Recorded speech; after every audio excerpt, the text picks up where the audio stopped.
All right, so I'm here with some of the best progressive YouTubers to have a discussion about various topics. First here, we have Mike Figueredo of the Humanist Report. Mike, how's it going? Doing well. How are you doing? I'm doing well, man. Very excited for this conversation.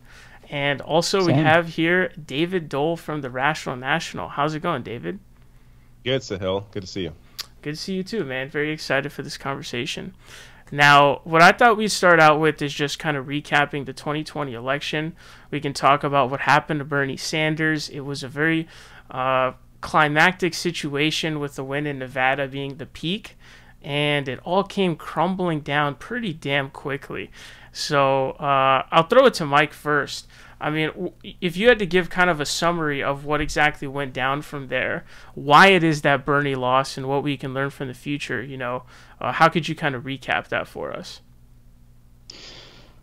It's a bit of an oversimplification, but I kind of blame Obama mostly, but also I attribute blame to Bernie Sanders. I think that there are things that he could have done to help his campaign. I think that he should have went a little bit harder at Joe Biden, but ultimately, when Obama made that call to get all of the moderates to kind of coalesce around Joe Biden, I think that was the end. I see. And do you think that there was anything that Bernie Sanders could have done himself to win the election that he didn't already do? I mean, there's always room for improvement. There's always things that you can do. I think that if he were to try to make more inroads with black communities, black voters in states that he needed, maybe that could have helped him. Again, I think just overall being more aggressive would have helped him. But it's really hard to say. Looking back, I still kind of don't really know. He kind of had everything working against him, the mainstream media, the Democratic Party. And I've always wondered what would happen if he did actually get a plurality of pledged delegates. Would the DNC actually use superdelegates to kind of fuck him over? We'll never know, right? But it's weird to think about. It's hurtful to think about. I'm not gonna lie. It's still kind of hurts me to think about it, the way that everything transpired. So it is a little bit tragic. On Super Tuesday, when it all came crumbling down, I also lost my dad that day. Ouch, so to me, sorry. that day was like a turning point for me. It's like, okay, we're going full doomer mode. No reason to be optimistic anymore. Everything's done. So yeah, it sucks. But in terms of what he could have done different, of course, he could have done things differently. To the extent that they would have been effective, I really don't know. It's hard to say. I look back to that time, and it's really foggy. Like, I still haven't processed it, and we're approaching 2 years in like 6 months or so. Still don't know how to grapple with it. I'm gonna have to see a therapist over 2020 and Bernie's campaign, I think. Yeah, it's important to break that down, and it all just seemed to fall apart so damn quickly. You went from Nevada was a sweeping victory, and then, South Carolina hits, but you figure, oh, it's South Carolina. This isn't really representative of the election. And then Super Tuesday hits, and, after Super Tuesday, it was over. That was essentially the beginning of the end. But David, do you have any thoughts on the situation and any processing that you could do or any analysis you could give us on this? Yeah, I don't know, man. You're opening old wounds here. I'm trying to think. I think it's good to talk about. I think it's good to kind of learn from it. I'm trying to put myself back in that time and remember my analysis on that, because, yeah, it was about 18 months ago, right? So a lot of it, of course, yeah, the media is to blame, but also you have to go into the election or the primary knowing that's going to be an issue. So you can't always just blame the media, even though that's going to be a massive barrier.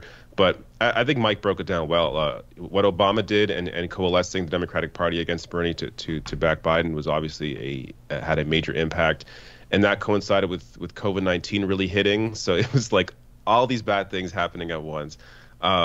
So in terms of what Bernie could have done differently, I'm sure they could have been a little more aggressive, as Mike said. I'm sure they could have, campaigned differently. It's hard for me to go back and remember exactly what they did wrong in that campaign. But I think part of their success in 2016 was that Hillary was so unliked, so disliked by everybody, that it really propelled Bernie. And also Bernie was such of a sort of an unknown quantity at the time for a lot of the public, that it kind of propelled him in a way that I don't think he really had that same momentum in 2020, because at that point he already was well known. So there was less of that feeling of like this new quality about Bernie Sanders and less of an anti-Hillary vote, because there was no Hillary at that time. And Biden definitely is more liked than Hillary Clinton is. So I think that was also working against him. And just, yeah, you know, in terms of what else he could have done, it's hard to really say. And at this point, I'm really just curious for the future, like who's going to sort of take the mantle and move forward, who will potentially be, if there's going to be a primary challenge against Biden or Kamala Harris, if she's the nominee, who's going to be that person and that will be able to lead that fight. Because really Bernie Sanders is such a unique individual in the sense that he was doing the same thing for 30 years, and a lot of people didn't even know he existed until like 2016. So there's no one else that's like that. Obviously, there's no one else that has grown that sort of, you know, these years of showing that he's a fighter and has been fighting for the same thing forever. No one has built up that kind of identity the way that he has, just simply because of his age and how long he's been in it. So it's hard to, you're never going to be able to replace him, but there has to be somebody that can take up that fight and push it in a successful way that he wasn't able to accomplish. And so that will end up segueing into another topic, but if you guys had to take some things that we can learn for the next progressive campaign, what would some lessons from that campaign, what would you take from them? Fight hard. I mean, fight, like, from the beginning. You have to, don't be afraid to really be your true self, and don't try to placate the media. Don't try to placate anybody. I think people appreciate when they hear something that's a little different, that there's a person that is willing to challenge the establishment in a way that others haven't, and really call that out. I mean, that's a quality that a lot of non-voters liked about Trump back in 2016, that he was sort of this different, he had this different aura about him because he wasn't afraid of saying what was on his mind. You can have that on the left, but with actual facts and data, and, you know, and have actually care for people. So you can do that in a way that is also boisterous and also willing to fight and not hold back, but do it in a way that is logical and appeals to a large amount of people. And again, focus a lot on people that don't normally vote. I think that's part of Bernie's success, is being able to tap into that. And you need someone who can be able to do that. Bring in people that don't normally vote. That is where there is a lot of potential support there. If the next candidate is able to do that, then I think that will help them. And one thing that I thought, there were a couple things I thought that really could be taken from that. I thought that the ad runs that they did were just nowhere close to what the Bernie campaign did in 2016. It didn't even really seem like they ran many TV ads. It seems like they only did internet ones. And also, it definitely felt like he didn't do a good enough job with trying to establish himself with African American voters, which is really, really important for winning the Democratic primary. So those are some things that I think are very important for the next progressive campaign, whoever that may be. Yeah, I think that's fair. I agree, yeah. Do you have any thoughts, Mike, on what your takeaways are? No, I mean, I agree with what both of you said. You have to be more aggressive, and you have to try to combat narratives, because once a narrative is created, it's hard to put that cat back in the bag. So you have to be aggressive from the jump. And I think that Bernie Sanders, he really shined when he spoke to the corruption of his opponents. Like that one time when he was calling out Joe Biden's donors and Pete Buttigieg's billionaire donors on stage. That was a highlight of the entire primary. And maybe he was just playing to people like me and you. But I think that it helps kind of put things into perspective, because voters don't necessarily know. They know that there's too much money in politics, but I don't think that they can actually coherently describe the way that money influences politics. So you have to lay it out for them very clearly and in a simplistic way. And I think that, you know, the next successful leftist candidate is going to do that. But most importantly, be aggressive and, if need be, play dirty. I mean, one thing that I said that I still stand by is back in 2016, you know, when the DNC was doing everything that they could to screw Bernie Sanders, he needed to pull a Donald Trump and say, all right, if I feel like this is unfair, I'm going to run as a third party candidate. Now, Bernie would never do that, because he would never want to risk having Donald Trump win. But you can bluff. You can say that even if you don't really mean it. You just have to make them fear you. And he didn't fear them enough. And it's because Bernie is genuinely just a nice person. He doesn't want to do anything to influence people to vote for Donald Trump or make them too angry with the Democratic Party that will lead them to staying home. So, play dirty. Honestly, I felt like really he went too soft on Hillary. I thought he went too soft against Hillary. And with Biden, I mean, it was just way less. I mean, just exponentially less. Yeah. It still hurts to think about him saying Joe Biden is a friend of mine. Like that audio is burned into my brain, and every time I think about it, I hate it so much. It makes my skin crawl. And not to cite what is that lady who said Bernie makes her skin crawl, but that particular thing about Bernie makes my skin crawl. It irritates the shit out of me. Joe Biden is, if he's your friend, then find new friends, Bernie. So, I mean, that's kind of like a gripe that just, after we cover politics, so we hear that a lot. So the average person probably, when they hear him say that, they heard it for the first time. But for us, it's grating on our nerves after a while, knowing what we know. I think what he was doing there, and first of all, I think it's true. I think that they know each other for a long time. They are more cordial than he was with Hillary. But I think also you can also argue though that it taps into the sort of normie voter person. That now it may not bring them over to support Bernie, which I think that's the failing there. But by acting like you are this guy who's nice to the other people, that there's an appealing quality about that to normal Democratic voters. Even though I think his mistake is thinking that they're going to vote for him over Joe Biden. So they may be like, oh, Bernie isn't that bad, but I'm still voting for Joe Biden. So ultimately, if should Bernie try to appeal to those normies? It's not going to win. Sorry? Yes. Should Bernie appeal to those normies? Because I feel like he's really going to need There's a lot of those voters, right? You have to. That's the thing. You have to be able to.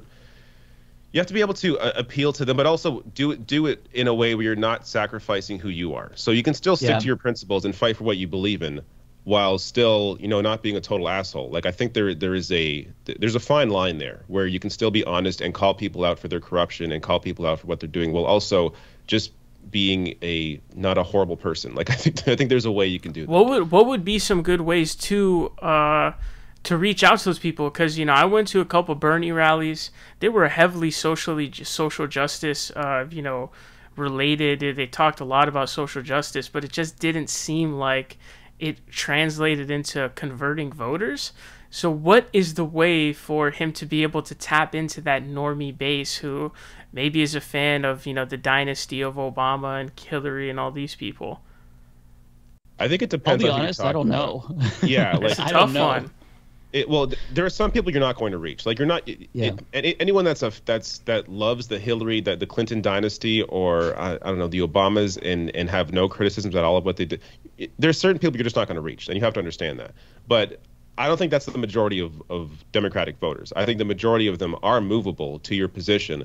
The issue that he had in that process was that the mainstream media at that point had built up 4 years of hating him. So they already have this impression. If these are the same people that are watching MSNBC and CNN, they already have this built-in impression of who he is. So it's hard for him to undo that idea of who he is and get them to support him when that's already baked into their identity, or the identity of how they view Bernie Sanders.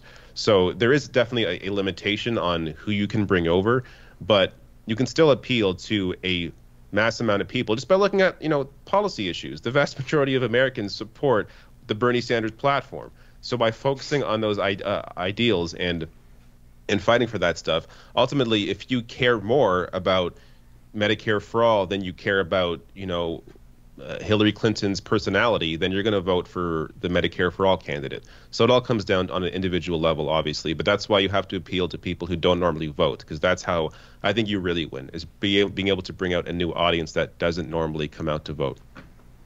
I think that Bernie really could have benefited from running TV ads that were, criticizing Joe Biden on Social Security and Medicare cuts and stuff like that. And also, I think he could have really tried to grab onto the legacy of FDR and the New Deal.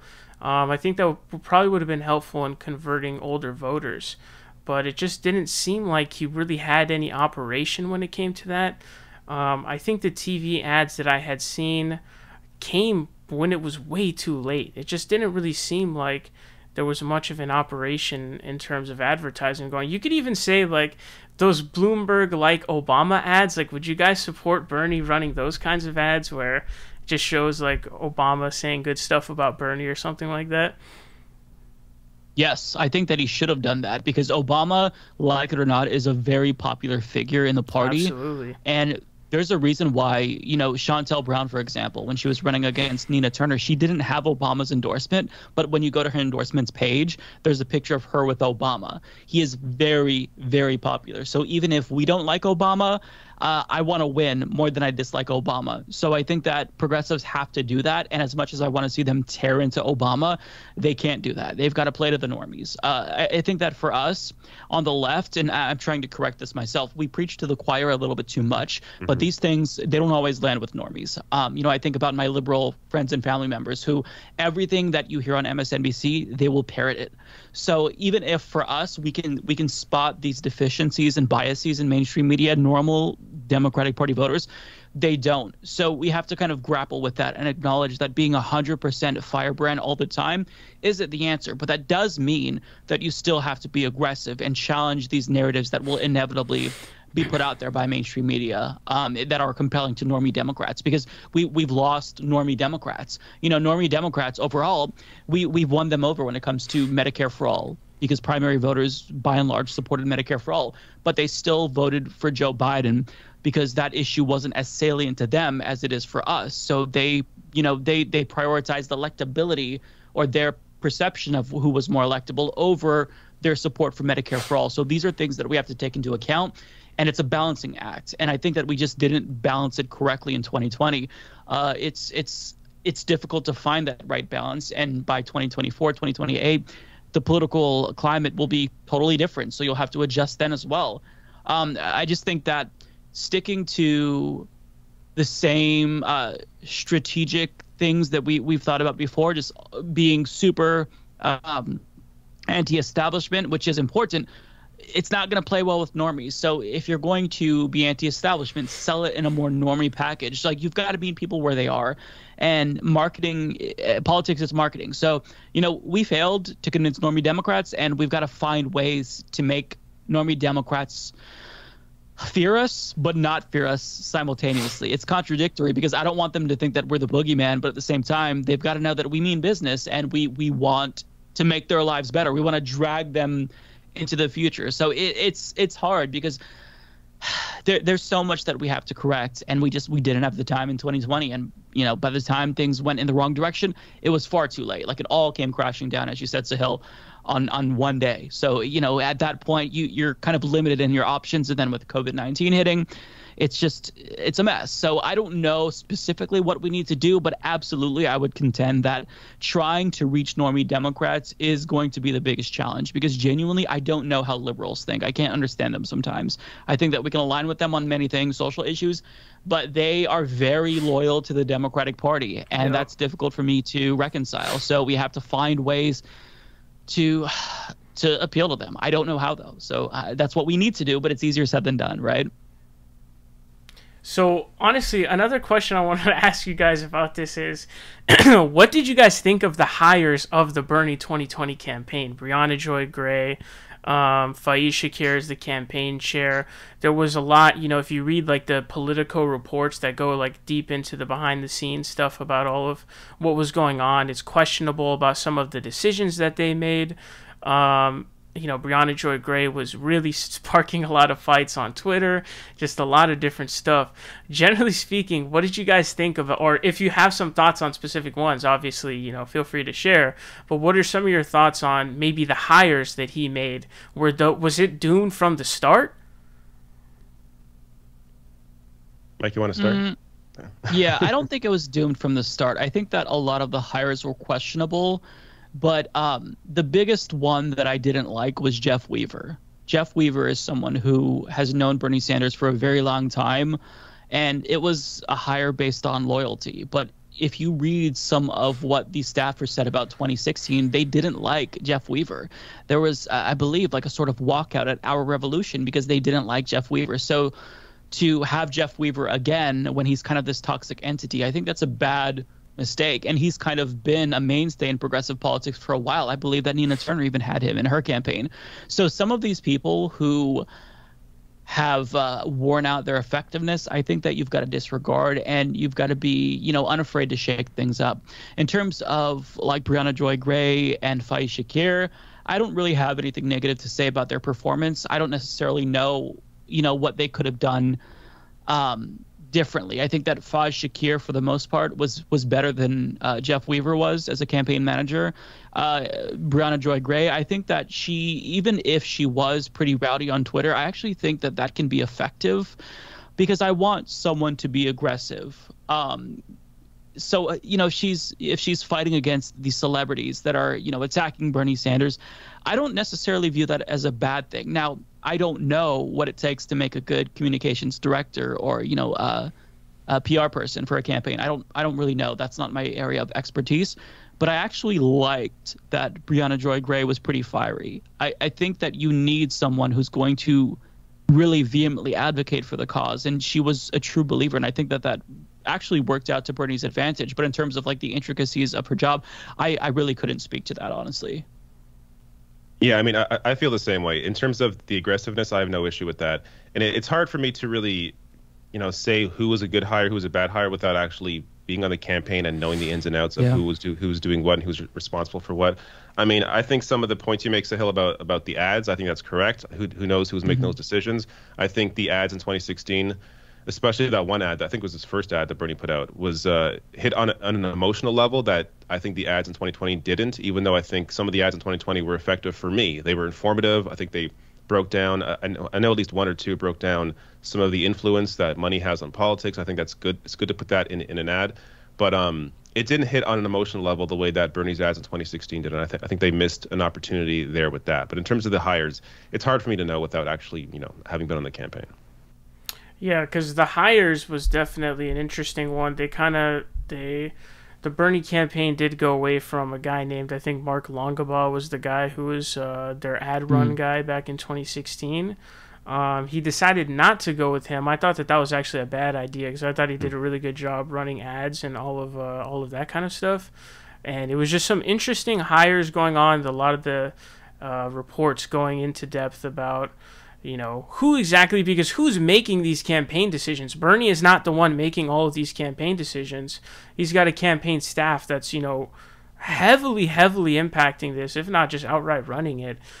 Who's making the decisions on where to run ads, or what, you know, what articles to write, or what things to say. So it's just interesting to see what was going on in there, and maybe that's something we need to look at. Yeah. Yep. So we can segue into the next topic I want to talk about. Next topic I wanted to talk about is who do you guys think is going to be the next progressive candidate that I want to say can run for president, but honestly, like in an honest way, who has a genuine chance at even getting close? Like Bernie Sanders had a genuine chance of being president, you know, whether or not someone like Nina Turner or AOC or somebody can really have a real shot at winning. I'm not, you know, it's yet to be seen. But who do you guys think is going to be that next person? And I'm not just talking about 2024. I'm talking about 2024 and beyond. Well, I can throw some names out there. I think Jamal Bowman is fantastic. I think Cori Bush would be fantastic. Rashida Tlaib. I mean, when we're talking like, you know, 4 or 8 years ahead, I think they're all potential contenders. We could throw, of course, AOC in there as well, but who knows how that would be received by. I mean, just the amount of negativity already against her it reminds me not similar in politics, but similar in the way that Hillary Clinton was treated by the right wing. It's you know, an onslaught. Like, so you maybe want someone who hasn't been in the spotlight in that sense, or maybe you do, someone who's already seasoned and is used to that. Maybe that is a beneficial thing.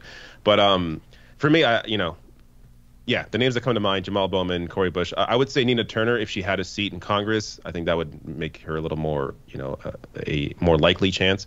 But that's who comes to mind for me. Yeah, I agree with those names. I think that if I had to guess, now I'm terrible at predictions, but if I had to, I would think that the next big name in progressive politics is going to be someone who isn't really a national name. They're going to kind of come out of nowhere. Maybe they're a governor. Maybe they are a state senator. It's hard to tell. I think that when you kind of come out of nowhere in the way that Bernie did in 2015 and 2016, you have that advantage because, as David was saying, with AOC, now the right-wingers have had years to pick apart every little thing that she does, try to hypocrisy burn her, and it's everything, right? And with time, that does hurt a candidate. So I think that someone who's actually going to have staying power, at least for a limited time, is going to be an unknown name. I don't know who that is, no clue whatsoever. But, maybe it's someone who is really – they start locally and they really build up from their community in the way that Bernie did.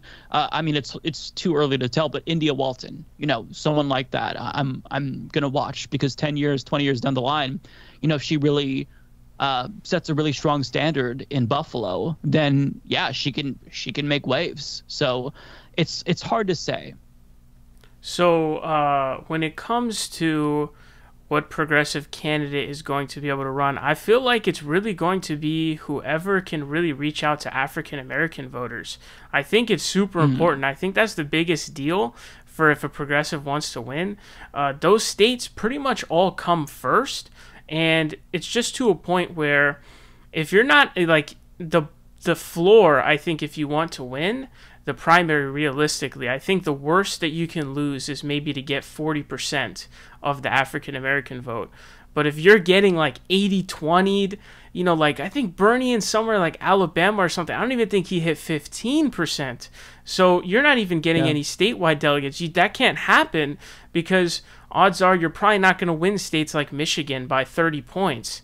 So like in 2016, that day that Bernie won Michigan, he was net negative on the day because I don't know if it was Mississippi or it was some state that ended up going super massively in favor of Hillary Clinton.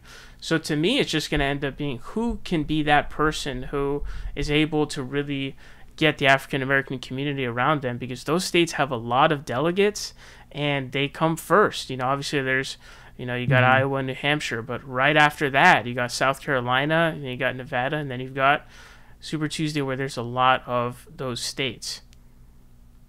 Yeah, I'll add to that by saying that I feel like leftists and progressives in general, there's this sense that I get that they don't really take black issues seriously. And they overemphasize universal policies and think, well, if you have Medicare for all and free college, that's going to help black Americans, black and brown people more than white Americans. But you have to be even more specific than that. You really have to understand. You have to be with the community. And as much as Bernie Sanders tried to do that, he still made a lot of really bad missteps. I mean, at the beginning, when he was asked about reparations, he totally face planted, and that really hurt him. To not even have an answer prepared, it shows that he didn't think about this. And this is something that's really important to a lot of black voters. So I feel like, you can't just try to placate black voters and say, well, we're going to have all these policies that'll help everyone equally, because they haven't been affected, equally. So you need specific race-based policies to help this community. And for leftists to take reparations seriously, I think that would go a long way. To have a real black agenda and to be able to speak intelligently on black issues, I think that goes a really long way. And part of it is you're doing this balancing act that I kind of referenced earlier, because black voters, a lot of them, like the older black voters, are very loyal to the Democratic Party. So if you go in there and you attack Obama, a lot of them they won't like that. So it's kind of difficult because, if you're going to be an outsider and a leftist, that appeal will help you with certain voters, but it also may hurt you with, black voters. It really depends. But the first thing that leftists should do, which I think is objectively true in terms of strategic value, is taking black issues seriously and being able to talk about them without sounding tone deaf or sound as if you're dismissive. Yeah, that's exactly right. I completely agree with everything Mike just said. Nothing to add to that. Nothing to add to that. Yeah, so that's going to be a really important one. Who's going to be able to be the one to appeal to those African American voters? I don't know if it's going to be AOC or Cori Bush or who would be able to do that. But, I guess it's yet to be seen, and who's really going to be able to make that run in the future. Who's going to be the next Bernie Sanders? Not in him necessarily, but the next one who really has a shot as a progressive to, give us a shot at the presidency. But when do you guys expect, what year do you guys expect for there to be like a realistic, like Bernie Sanders level chance of a progressive winning the presidency? Mid 2030s, early 2040s. By the time it's too late, probably. For the planet, I should say. That's the thing. Like, we making these predictions feels like this is a race against time, because the shit needs to happen now. Like, that's the problem. Mm-hmm. You don't even necessarily.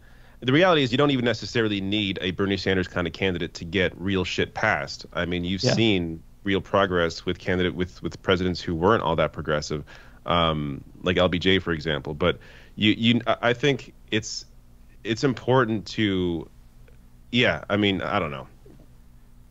I'd say not 2024, because I just think if you're going to primary challenge, Biden or Kamala Harris, you got to start now. Like, you really have to start building that up. So maybe the cycle after that, 28. Like, here's a question I have for you guys.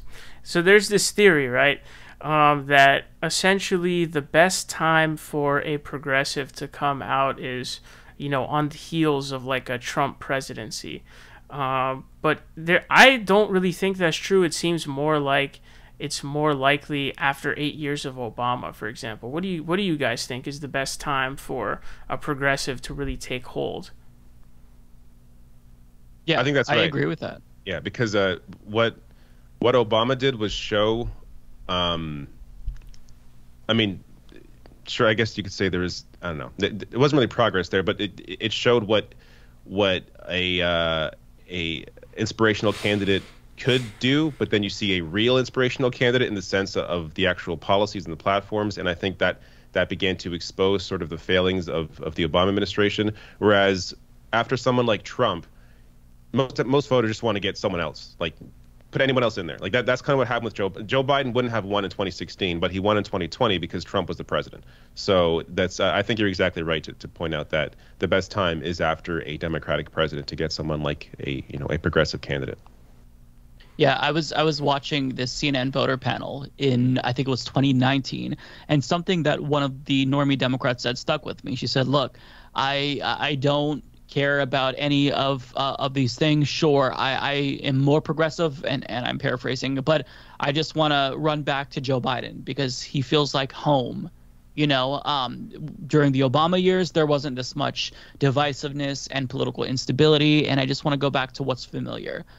And you're not going to get that after an Obama. Then people are going to be frustrated because they were promised something and they didn't get it. So that's when you capitalize on it. Like after 4 to 8 years of Joe Biden, that's when you capitalize on it. But with the way that American politics works is it's always this pendulum where 4 to 8 years, we have a Democrat and then we flip back to a Republican. So it's very likely that the next president will probably be a Republican. I mean, it's hard to say.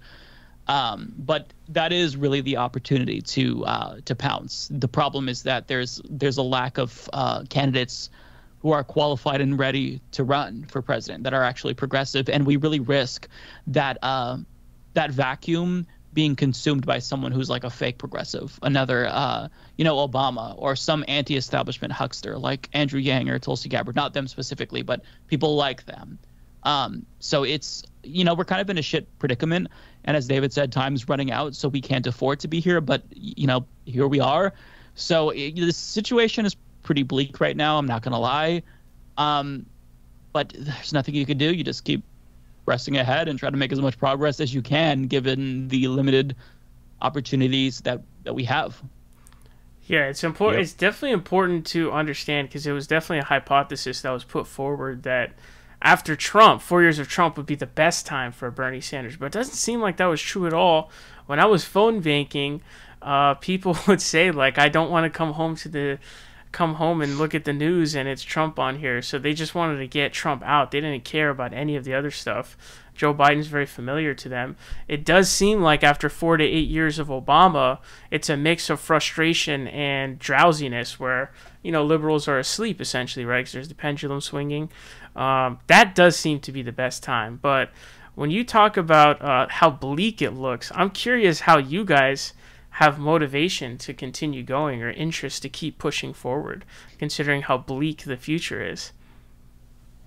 You need to. I mean, otherwise, why am I alive? Like, you know what I mean? Like, if I'm going to be here, I'm going to fight for what I believe. I'm going to fight for the interests of others. I'm going to fight to make a better world, regardless of you know.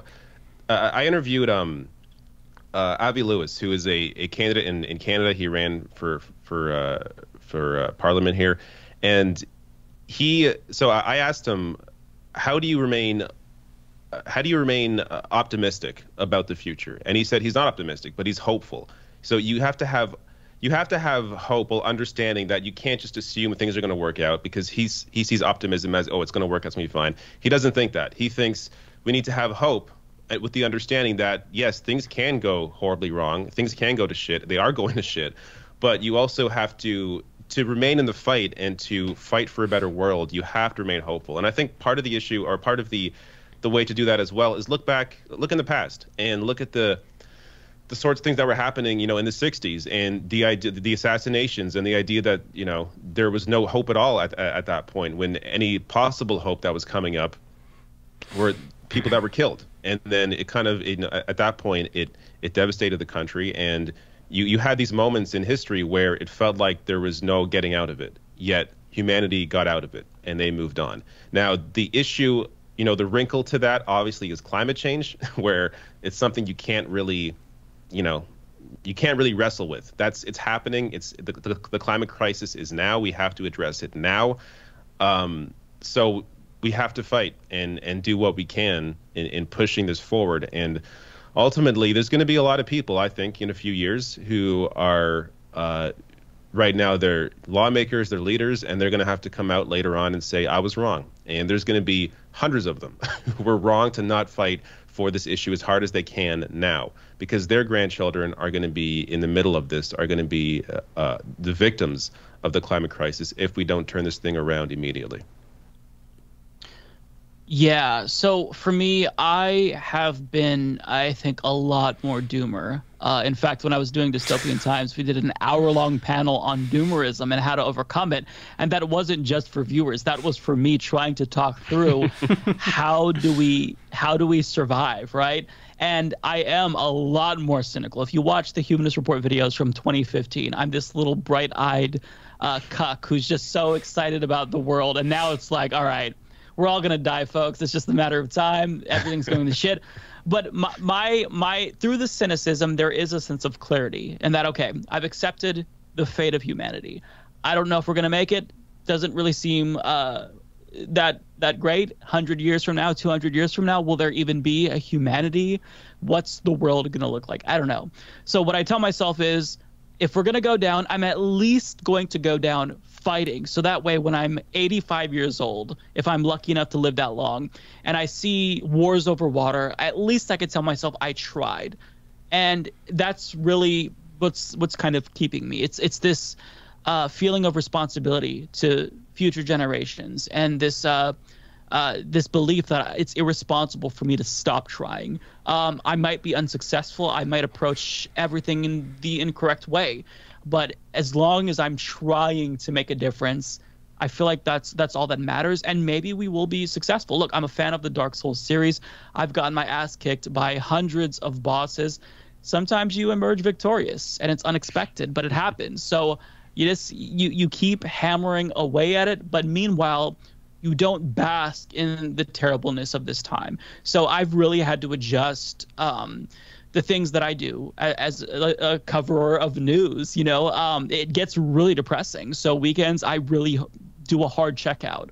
I don't look at social media. I try not to go on Twitter as much.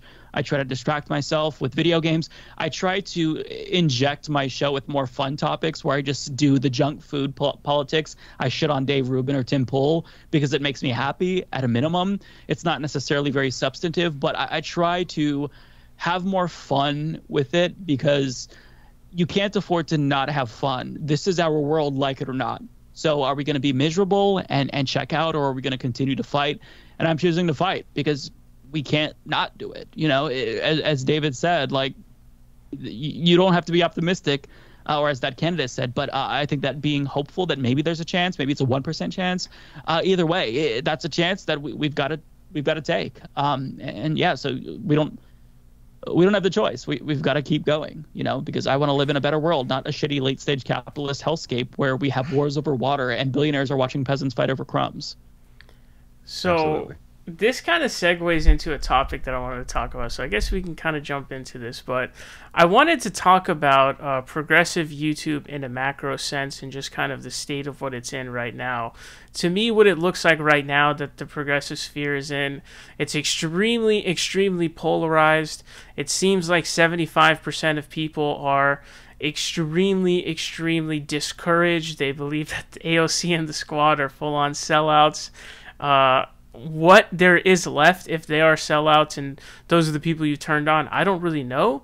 But there's no doubt that you guys, I'm sure, have encountered a lot people who are saying that they're sellouts, and that leaves a really dark reality if that is true. What do you have left if they are sellouts? You have literally pretty much nothing except for, I guess, protest movements, which are powerful, but you don't have any sort of electoral means. How do you guys keep pushing through that? What are your guys' thoughts on the progressive sphere in a macro sense, and throughout all of the controversy and doomerism and depression with all the stuff going on? How do you guys respond and keep going? Well, a lot of the people that you mentioned that you brought up there, like the people that are like, squads, a sellout, all that stuff, those aren't. They're either on the right or they're trolls and they're being paid to do what they do. I mean, you look at the audience of some of these people that were progressive and now are appealing to right wingers. Look at the videos they put out. Look at their comments. Look at when they do a video on, say, police brutality, for example. I'll call him out, Jimmy Dore, who used to do that all the time. He stopped doing those videos. He did one video like a few months ago on that. And look at the comments. It's the right wing. Like, his audience is the right wing. So I don't think we can't conflate that this is the left. Now, of course, there are aspects, like in doing that, of course, there are people on the edges there that are fooled into thinking, this is how everything is now. But that isn't the majority of people. I think it's obvious to anyone who's just logical. Like, there are aspects of these lawmakers like AOC that are worth criticizing. Like, of course, she isn't a perfect person. Of course, she has done things poorly strategically in certain instances. That's fine to call that out. It makes sense to call that out. But to make that your entire focus and pretend like now Nancy Pelosi doesn't even exist, now it's all the fault of the squad, is so stupid. Like, nobody... I have to imagine most people aren't that dumb. That, of course, they understand the GOP is first of all entirely corrupted. Then you have the leadership of the Democratic Party, Pelosi, Schumer, Biden, people like Manchin, Sinema, that are the real barriers to progress. The only real progress you're going to make in the Democratic Party is by replacing leadership. So you can't say that, Democratic Party is no hope at all when you haven't taken leadership yet. You have to replace the leader of the Senate, of Congress in general, and of course the presidency. So you have to, once you replace those leaders, then there is some real hope there for progress in terms of a progressive Democratic Party. So when it comes to the online left, I think not much has really changed. I think the people that were there before. I think we're growing our audiences, a lot of us, and appealing to new people, especially now the way they're seeing with what Joe Manchin is doing, what Sinema are doing, and understand that these are Democrats that are in the way. I think our kind of content now is appealing more to those people, as we've been calling out those sorts of Democrats for ages now, and we have since we have a built-up history of doing that, we're more trustworthy on those issues than, say, MSNBC that just discovered yesterday that Manchin may be influenced slightly by coal. So, I have no worries about the online left. I think a lot of what you're bringing up is a lot of just online, is a lot of just Twitter. And it can seem like that's the entire world, that's the universe, but yes, it's an aspect of it, of course. We can't pretend those aren't real people. There are real people on Twitter, of course. But it's what's one aspect of it. And there's a lot more to it. There's a lot more people that watch my show who aren't on Twitter, who aren't engaged in those kinds of fights. And I don't think, it's as crazy as it may seem if you're just on Twitter every single day. Yeah, I agree with everything that David said there. I mean, basically, we have a really awesome opportunity right now to expose the Democratic Party, the corporate Democrats in particular. That's why if you log on to the Humanist Report and you look at my catalog, and probably David's to an extent as well, it's the Manchinima show, right? We're shitting on Joe Manchin, Kirsten Sinema. They're proving our point for us. So if you're not highlighting that and you're hyper-focusing on AOC, you need to recalibrate. You're wildly out of step with most people in the country. I mean, if you ask anyone, they're going to think that AOC is some extremist, but the way that some spheres on Twitter will characterize her as basically indistinguishable from Joe Crowley or Nancy Pelosi, it's nonsensical. It doesn't even make logical sense. And here's my pitch to people. If you don't like the squad or anyone who's been elected so far, well, keep electing more progressives while you do, direct action and whatnot. You can't check out of electoral politics altogether. Otherwise, you're just handing corporate Democrats a victory. But elect more. I mean, every single Saturday at 10 a.m., I have a new candidate on. It's just a numbers game. Eventually, there's going to be someone that you like that doesn't disappoint you, and maybe you don't agree with everything. Maybe you agree with them on the policy, but you disagree strategically. Well, the more that we grow the number of progressives, the better opportunity we have. I mean, we're kind of seeing it now. I mean, as of today, it's up in the air with the $3.5 trillion reconciliation bill. But the reason why, corporate Democrats, Nancy Pelosi, hasn't held a vote on the 3.5 reconciliation bill is because it will fail, because progressives will tank it. So we just need to increase our numbers. And to anyone who's hyper-focusing on AOC, again, like Jimmy Dore, for example, I mean, I don't know what to say. You can criticize her, but there's a difference between constructive criticism and destructive criticism. And his content largely is destructive criticism. He's just a useful idiot for right-wingers, and now he's not even focused on AOC because being an anti-vaxxer gets you all the views and clicks. So I think it's noise largely. Tune it out. Yeah, a lot of it's just noise. I mean, when you see someone like that jump from doing what he was doing to now doing anti-vax stuff, it's like, okay, like we know what your game is. You're playing for the money, and now is doing the Rumble thing where you're making six figures doing that. So like we understand what the influences there are. Like none of this is a secret. Like it's pretty obvious. Yeah. And for those, there's people who will say, okay, and I'm sure David has seen this, and Sahil also, that if you're not criticizing the squad, then this is like somehow evidence that you're a sellout and you want a job at MSNBC. I've seen this. It's like, listen, folks, a boutique left. I've been accused of being a shit lib. Here's the thing, folks. I need people to understand this. I've been doing this long enough to where if I really wanted to, I could be a grifter, and I wouldn't be going the MSNBC route. I'd be going the Dave Rubin route and getting paid to shit on gay people on Fox News. Like if I really cared only about that and making money and becoming famous, that's what I would do. But I genuinely want to make a difference, and if you disagree with me, you disagree with me. It's coming from a genuine place, and sometimes I don't get it right. Sometimes I'm wrong. Sometimes I change my mind, but that's okay. We're human beings. It's part of the process. I'd rather listen to someone like David who has humility and admits, okay, I don't know about this particular thing, than someone who always is braggadocious and is like, well, I have an answer for this and that and everything, and I'm never wrong.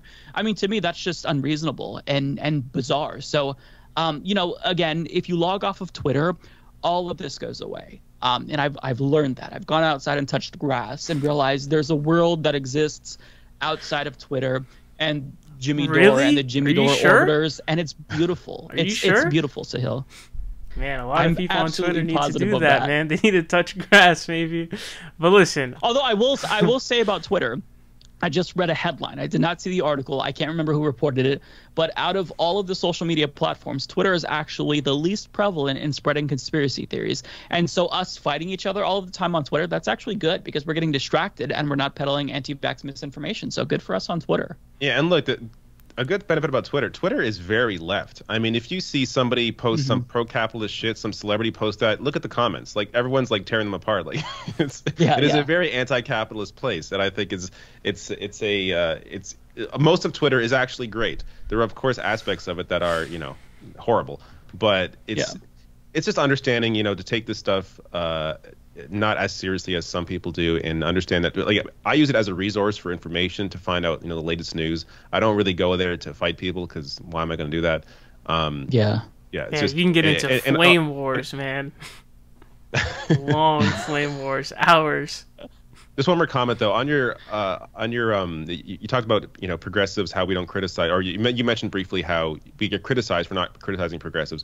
We have criticized progressives, of course. Right. You have done that, but we don't make it our identity. Like that's the difference. We understand that it's different power, like the power dynamics, and who actually has power, who doesn't have power. So why would we spend all our time criticizing those that have little power compared to those that have actual power? Like that's where I think we put our focus, is who has power, who can actually change what's happening, and that's where our criticisms come into play. Yeah, absolutely. I mean, I'm not going to go out of my way to tear down AOC because that will make a certain faction of the left happy. Quite frankly, if you're tuning in to have your biases that already exist confirmed, then I don't know what to say. I'm going to give you my authentic take and what I believe I can do to make a difference. Use my platform for good. So I don't care. I'm not trying to be a crowd pleaser. This is political commentary, baby. It's controversial as fuck. So we're gonna piss you off if you subscribe to any of us at some point. And if you don't like it, you have the right to check out and unsubscribe. And if you're a dipshit, I really heavily encourage it because I don't want that in my audience, quite frankly. I agree. Okay, well, you guys touched on a topic about Jimmy Dore that I wanted to get into, but I first want to talk about. I want to ask you guys about some of the recent stuff with AOC, some of the moves, get your guys' thoughts on them. When it came to, I guess we could start out with the Iron Dome incident. She originally had voted no, but then Nancy Pelosi seemingly scolded her. We don't know what she told her. It's the mystery of the century, right? I would love to know what happened there. But then she goes to, she abstains, I guess. So, or she votes present in that case. So, yep. What are your guys' thoughts on that? There was obviously lots of criticism for AOC on that one too. Just, I guess, give me your thoughts on, the situation. It was a bad vote. I don't know why she did it. It clearly was a bad vote. This isn't a defense of it, but it wasn't going to, her vote wasn't going to make a difference because of the surmounting, how many people voted the other way. But ultimately, that is no excuse. It was that's even more of an excuse to vote the right way. So why, I have no idea why she voted that way. It was a bad vote. I have a question. I don't know. Let's say that by the way, she wasn't the only one. Jamal Bowman, I think, actually voted for the funding, if I'm not mistaken. I think Mondaire Jones too. Mondaire Jones too. So it may be a New York thing specifically. Yeah, of course. So I think that plays into it for sure. But still, that doesn't. I mean, I think I always view the job of a lawmaker not just to represent your constituents, but also to educate them. And if you can't educate them and vote the correct way, the human rights way on a certain issue, then that's a mistake you made. So I think it was clearly a bad vote. I have a question. What if that was in exchange for something to do with the infrastructure bill? Well, they're cutting it down, so what did she get out of it? Well, I mean, if I had to speculate, it has something to do maybe with redistricting, where they can redraw the district lines and elect a more pro-Israel Democrat that would vote that way. So maybe she felt pressure to do it. I mean, either way, I did a video criticizing AOC. It was a bad vote, and if you listen to her explanation afterwards and on Mehdi Hassan's show, it doesn't really help to make the situation any more clear. I think if she does something that's wrong, you criticize her, but you do it in the context of this is constructive criticism. Do better, AOC. This was bad. But this doesn't mean that you're fully I'm going to throw you away and you're no longer useful to the progressive left. I mean, we have to be able to be nuanced. We have to be able to give people credit where it's due and criticize them. It's just I think that one thing that is frustrating is that whenever AOC and the squad, they do actually mess up, then people who already have been shitting on them say, see, that's evidence. They're terrible. Why do you support them? But then when they do something good, they'll just completely ignore it. It's crickets. Yeah. But people are complex, right? No politician is 100% good or 100% bad, even the ones that we like, Bernie Sanders. So, I mean, criticize them when they do wrong. And yeah, it's not controversial. I don't think that anyone, the AOC bootlickers like me and David Doel, as I've been told we are, we criticized her for that. It's not a big deal. We're not doing propaganda exclusively at the behest of the squad. We're just, I'm not going to shit on people who are largely on our side if for the most part what they do is good. But yeah, that was a horrible vote. and it was embarrassing. Her explanation was terrible, and yeah, hopefully she'll use this as a learning experience and do better in the future. Her answers were very politician-y and left a bad taste in my mouth. It sucked, but you know, I don't expect to agree with everything that these politicians do, and all the candidates that I'm interviewing now on my program every Saturday, I'm sure that if they get elected, they're going to fuck up at some point. In fact, I guarantee they will fuck up at some point. But you know, that's part of the game. Her response didn't really make much sense or really give any information on what she was. I didn't even really understand what she was trying to say there. But let's say that we're in exchange for something else, right? What was the vote? It was like 400 something to 3, I think, or something like that. If that vote was in exchange for something else that was like a progressive piece, how would you guys feel about that move? Like, if I knew for sure that her vote that again was not consequential. Yeah. But if for some reason Nancy Pelosi cared that much about AOC's vote, that wasn't going to mean anything. But if she cared that much that it meant that 3.5 trillion would pass, then yeah, I would say it was worth it, because the vote had no impact and 3.5 trillion does. So I would say yes, that's a good trade. Because I think this is important to talk about, because I think a lot of people don't seem to accept that politics is politics. They want to act like it's Twitter and it's just virtue signaling on everything. But politics is a game and you have to play it. Yeah. There are some people that don't. I completely agree. There are some people that think at all times you have to be 100% like if you're a Democrat, you should always be shitting on Joe Biden. Like, you have to play. Yeah. This is why I say with different people have different roles, right? Like, Bernie has a role right now with Biden in the sense that he's playing the inside game with Biden. That's why he's not going to shit on Biden, and I think it's benefited him in the sense that 3.5 trillion got this far. Now, Biden is turning around and appears to be willing to cut that down.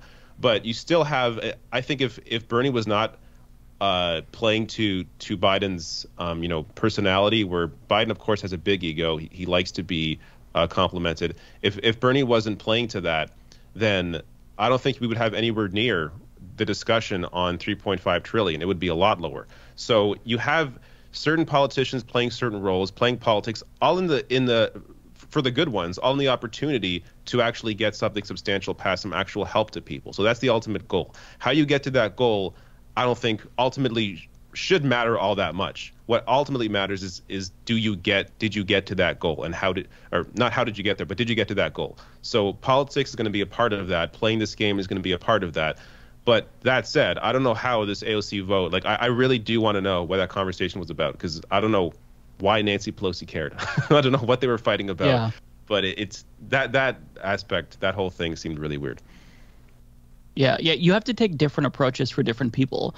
Joe Biden, in a lot of ways, is very Trumpian. So I think that David is right. If Bernie were to just like walk up to him and say, "Hey, fuck you, support this," that's not going to work for Joe Biden. You know, some people maybe, but you have to expect politicians to try to utilize different tools and different approaches for different lawmakers, because even though corruption is basically what drives the behavior in DC, a lot of it also, not most of it, but a portion of it at least, it does come down to interpersonal relationships too, and trying to build up friendships with people in Congress, get them to support your legislation. I mean, Ro Khanna has been successful at getting a lot of Republicans to support his bill to end U.S. complicity with Saudi's genocide in Yemen. That's how he was able to pass that in, I think it was 2019. So you have to be reasonable. You can't just deploy one response and always be on, where you're always, burn it down every single time. It's a game that you have to play, unfortunately, in DC, because that's how it works. So you've got to butter some people up and you've got to tear some people down. It just depends on what that person is going to respond to best. So as it comes to AOC's vote, I'm perplexed. I don't get it. And I wish I could be a fly on the wall when she was having that conversation with Nancy Pelosi.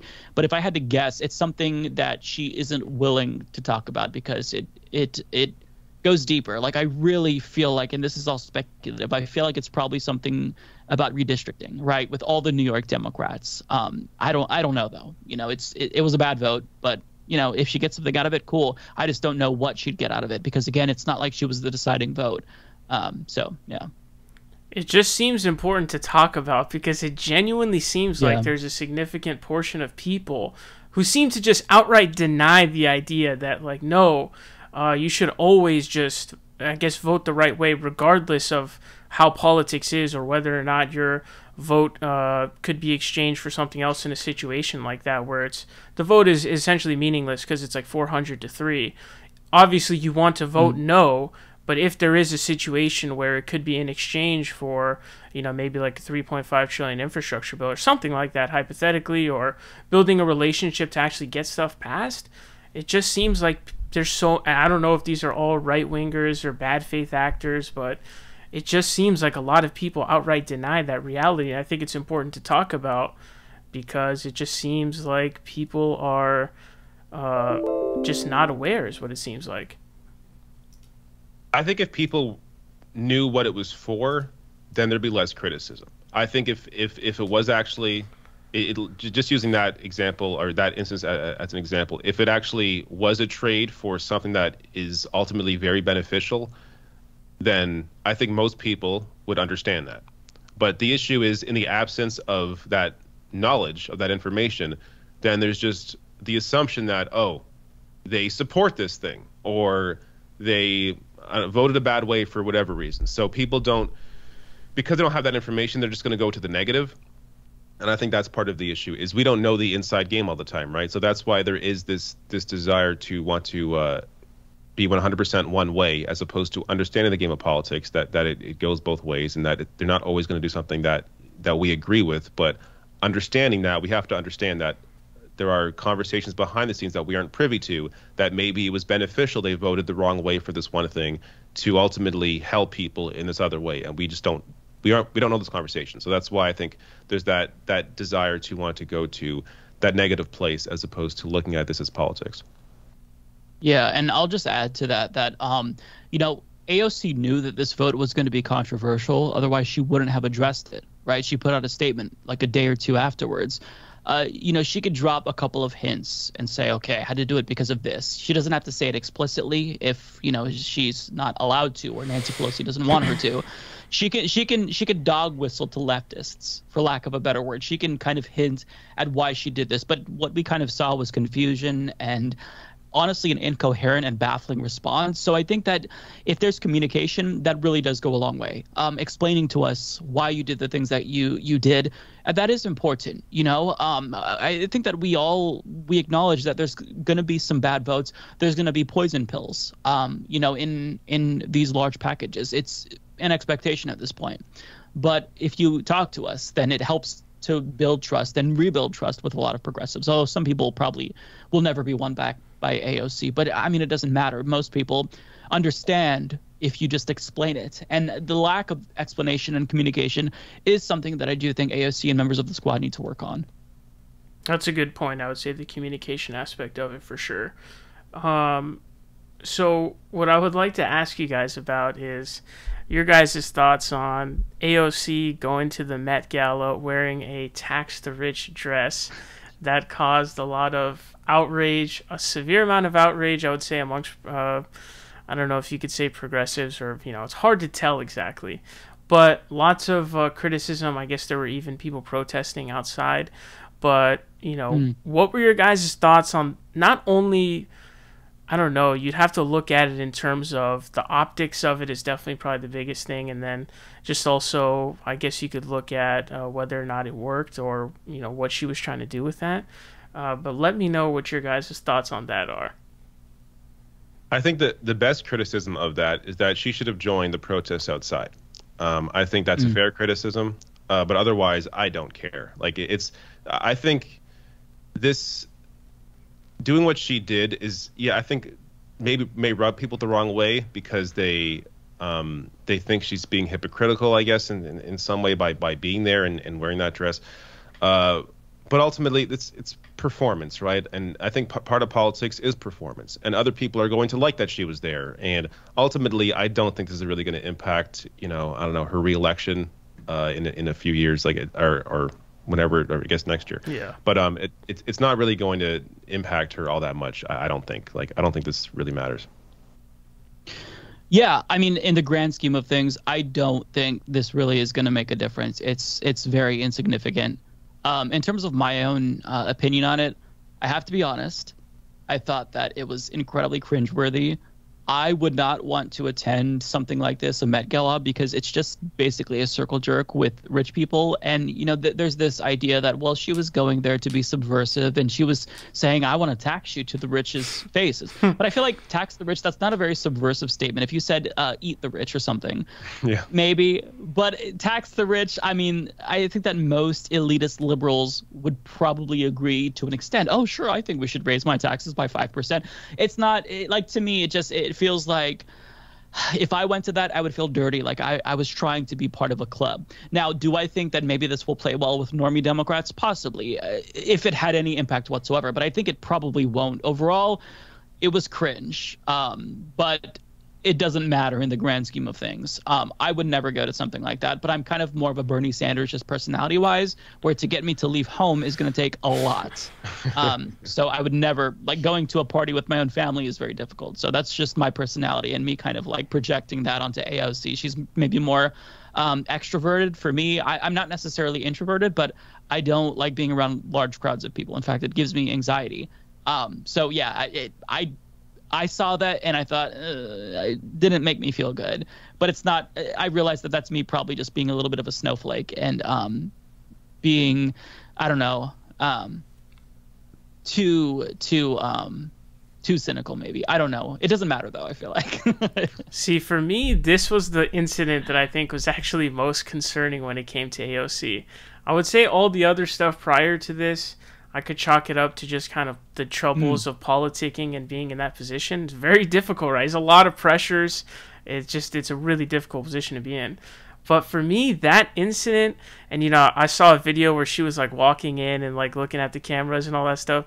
It really looked like to me she really wants to be like that kind of celebrity type of person who's really into like the cameras are looking at me and I go to like a socialite that goes to like these events, and just that was kind of concerning. That's, you know, that's the opposite of what Bernie Sanders was. That's obviously a big part of what drew me to him. He's the complete opposite.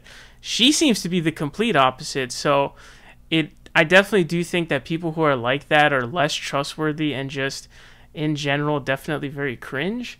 So that was honestly, and it may not be a big deal in the grand scheme of things, but I think there could be two takeaways from that. One of them being, I thought it was a blunder on the part of just the idea of it, kind of similar to the Native American thing that Warren did right before the election. Not that in the similarity necessarily of like the incidents, but just the general judging of, is this a good idea? Is this going to look good? Is this good optics wise? Is this a good PR idea? And then also just the realm of, this is kind of worrisome about like, oh, like she enjoys like being a celebrity and all this stuff. That was a little bit worrying to me. Yeah, I can see that. Yeah, totally. Yeah, ideally you want someone who hates being there, who hates the spotlight, who doesn't want to be a politician, but they do so out of service. And that's not to say that she, she's not there because she feels this obligation to her constituents and to America. But yeah, I think that I agree with that. You know, that's the sense that I get, but I think that you probably articulated it better. For me, I just kind of had this visceral response where I'm like, I hate, like, anytime I see like the Oscars or the Golden Globes, whatever, like where they're on the red carpet, like it makes me want to kill myself in Roblox. Like I really seemed to love narcissism. That like a lot. Like it didn't seem like it was just even like a maybe middle ground type thing. I was like, oh damn, that's kind of a little concerning. Red flags, red flags. No, I mean, at the same time, though, agree.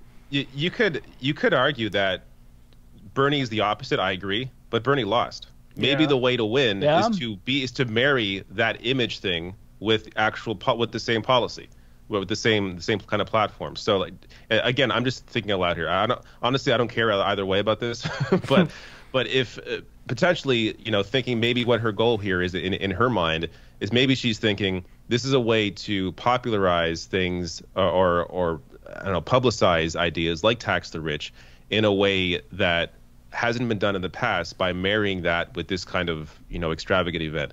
Now, I ultimately don't think it's going to work if that's her goal here, because I think most of I think most people are moving in the direction where they are beginning to hate those sorts of events, and they're seeing them as this extreme wealth, and more people are becoming a lot more conscious of inequality, and they hate that kind of thing. So maybe it would have worked, back in the 90s to marry these two things together. But still, maybe that's what she's thinking. Ultimately, though, I think her votes and what she actually fights for in Congress matters most. But I do get what you're saying in terms of seeing her enjoy the spotlight in that way. I think can, as what you're saying, worry people into thinking maybe she can be drawn into that and then forget about, what she fought for to get where she is today. Mm-hmm.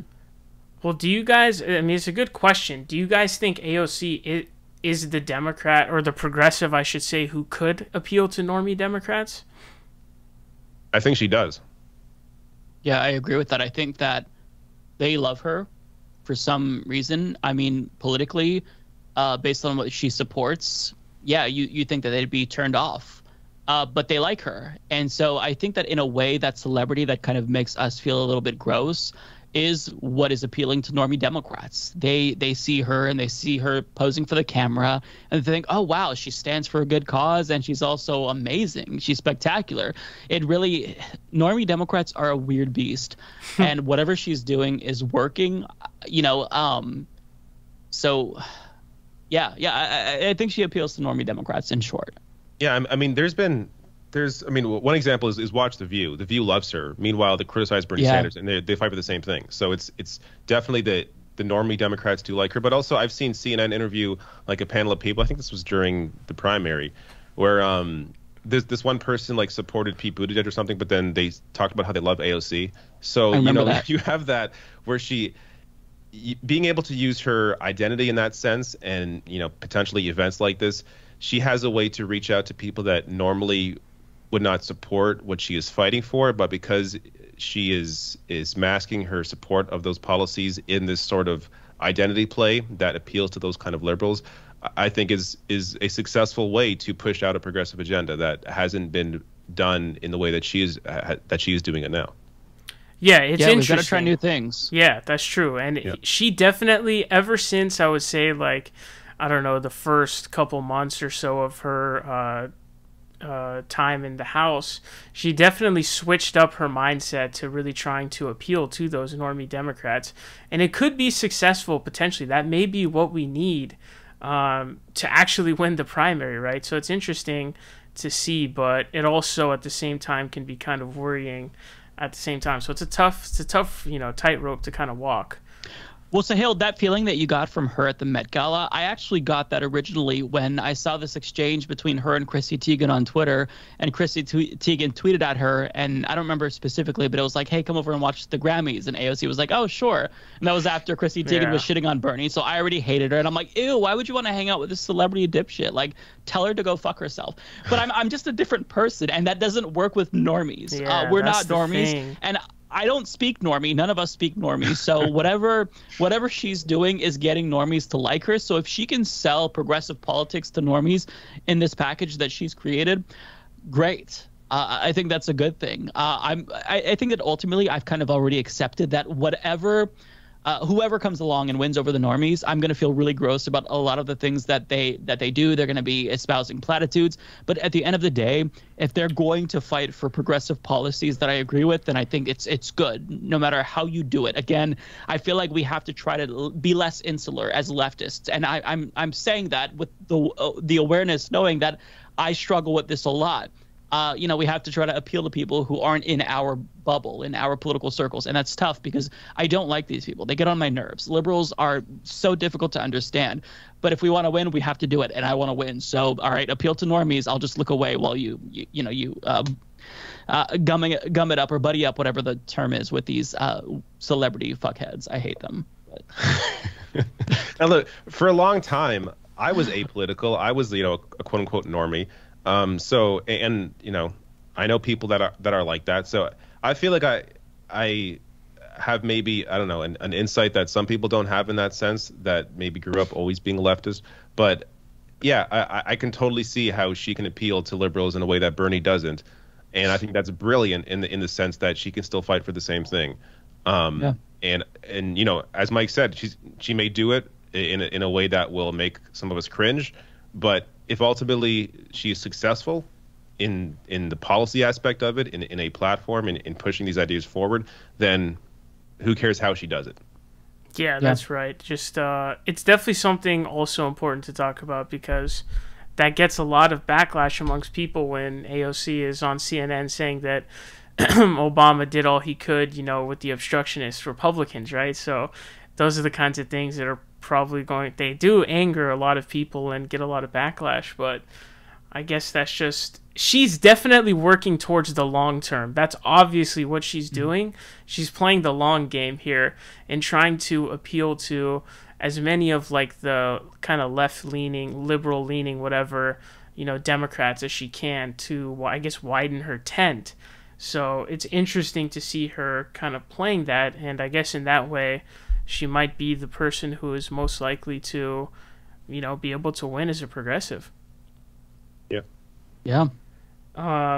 Okay, so what I want to ask you guys about is the 2024 election. It's a couple years away. We're actually not all that far out, I guess. But there's so many unknowns right now. Is Trump going to run again as a Republican? Is Joe Biden going to run again?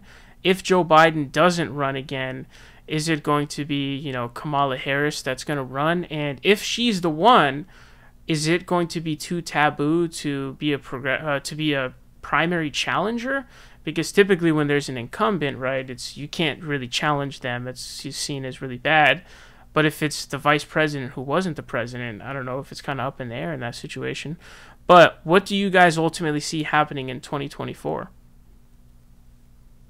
I think that regardless of Joe Biden running again or stepping down and allowing Kamala to run, we're not going to see a robust Democratic Party primary in 2024. I think that a lot of Democrats who are kind of eyeing a presidential bid, they're going to hold off. If I had to guess, and everyone can go back to this video in 2024 and see that I'm completely wrong, probably because my predictions are always off. I think Joe Biden's probably going to run again. I mean, he's 1,000 years old. But at the same time, if he were to step down and allow Kamala to run, I think that the Democratic Party knows that would be disastrous. In fact, there's been articles where Democratic Party operatives, they see that she's not well liked. And it's because, I mean, one, she's not very present in Biden's administration. And two, she doesn't really have a coherent political ideology. She's seemingly progressive, or ostensibly progressive, I should say, when she needs to be. And then she's more centrist when she needs to be. So she doesn't really... I mean, there's a loyal base. Like there's the K-Hive. There's these people. They're crazy. But, overall, she doesn't have most of the base. And I think that if Trump is running again, it's just Biden is the safe bet. And I do anticipate Donald Trump running again. I do anticipate Republicans clearing the field for him more so than Democrats did in 2016 for Hillary Clinton. I think Trump is going to run. And I think he has a good shot of winning. But again, who knows? I think Kamala Harris completely imploded in 2020. Clearly, as Mike said, she's not popular. She's not a well-liked individual. She doesn't have much of a presence in the Biden administration unless it's to talk about the border, and then she gets hated on for good reason. So they seem to throw her out there to the wolves for that sense. So I would like for there to be a primary challenge in 2024. I probably think that's not going to happen simply because of unless Biden really fucks up in some way where there is just something catastrophic that he did wrong. I don't think any challenger is going to have enough of a real push to be able to properly challenge Biden or Harris. Now, I should say, though, if it's Harris, I think there is a higher likely chance that she will be challenged, simply because she's not popular and someone else could win that. But if Biden does run again, and a year ago I would think if Biden won the election, he's not going to run in 2024. I'm beginning to lean thinking that he will run again. He seems to be, I mean, maybe it's because we see him less now because he's not campaigning, but he doesn't seem to be as mentally lost as maybe he once was, at least during the campaign. So at least from an appearance point of view, he seems to have it together right now, at least mentally. So he probably can run again next time. So I don't think there's going to be, and if he runs again, I don't think there'll be a challenge to him. But if Kamala Harris does run or replaces him on the ticket, I do think there will be a challenge to her. Do you think any progressives will run, or are there any progressives that you would like to see run in the case that it's Biden or Kamala Harris? Well, if it's Kamala Harris, it's definitely going to be a progressive challenging her. I don't think Kamala Harris is going to be challenged from the center. But yeah, I mean, if she were to run, I don't know, whose name to throw out here, because it's, yeah, I mean, she definitely is beatable. But in terms of, she has no real enemies in the Democratic Party. It doesn't appear she has any real. So Tulsi Gabbard. Think about, oh God, run as a Republican? Is that what you're talking about? So yeah, I don't know who has the balls to do it. I hope someone does if she's on the ticket. In terms of Biden, I just don't think anyone's going to challenge him. Yeah, I agree with that. I think that it's most likely going to be Biden, but if not, someone's going to be anointed, probably Kamala Harris. I'm not really putting much stock into 2024 in terms of what leftists can do. I think we're not really going to see a change to the status quo. My concern with 2024 is if Biden can beat Trump again. And I don't know, because I felt like Biden really was the favorite to lose, but COVID-19 kind of changed everything. But now with COVID diminishing, at least to an extent for now, it's so hard to predict because there's so many variables, and it's not even really that far away. That's the crazy part. Like, it's a couple years out. I don't even want to think about it. It's like this is our year after a presidential election, and I feel violated having to think this deeply about 2024, Sahil. So thanks for that. No, but I mean, in all seriousness, I kind of feel like we're gonna see a repeat of 2020 and 2024.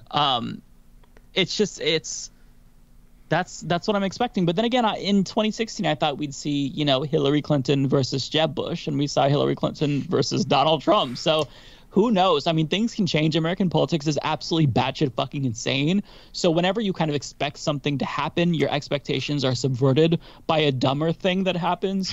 So, I mean, we might see Marjorie Greene versus Donald Trump. Who the fuck knows? Oh, my God.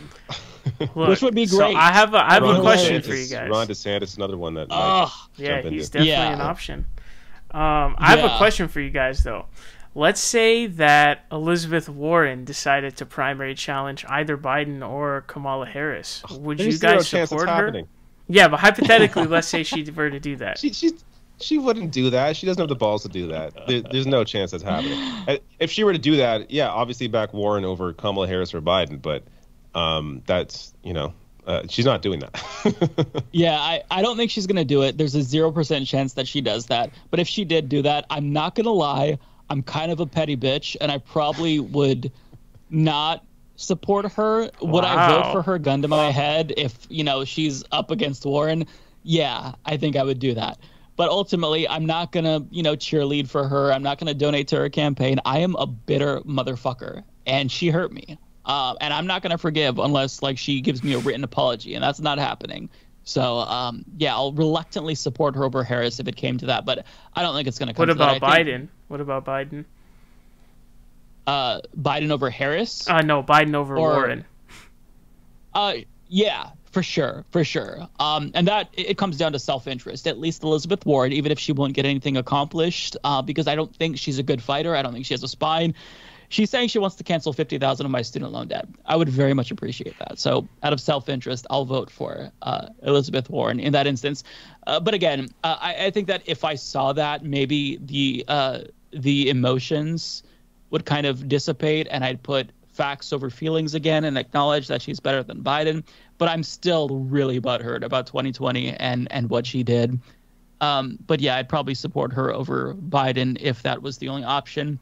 But I don't think that she'd even have a chance. I think that the Democratic Party is just going to roll with Biden, assuming Trump runs again, because the logic is going to be he's electable. He beat Trump already, so who better than Joe Biden?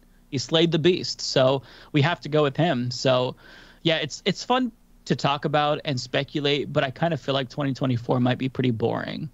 You think so? No way. Boring on the Democratic side. Oh, okay. On the Democratic side. On the Republican side, I think there's going to be some intrigue there. Not a lot. I think there's going to be some, moderate conservative, maybe moderate like Liz Cheney that rises up to be the anti-Trump.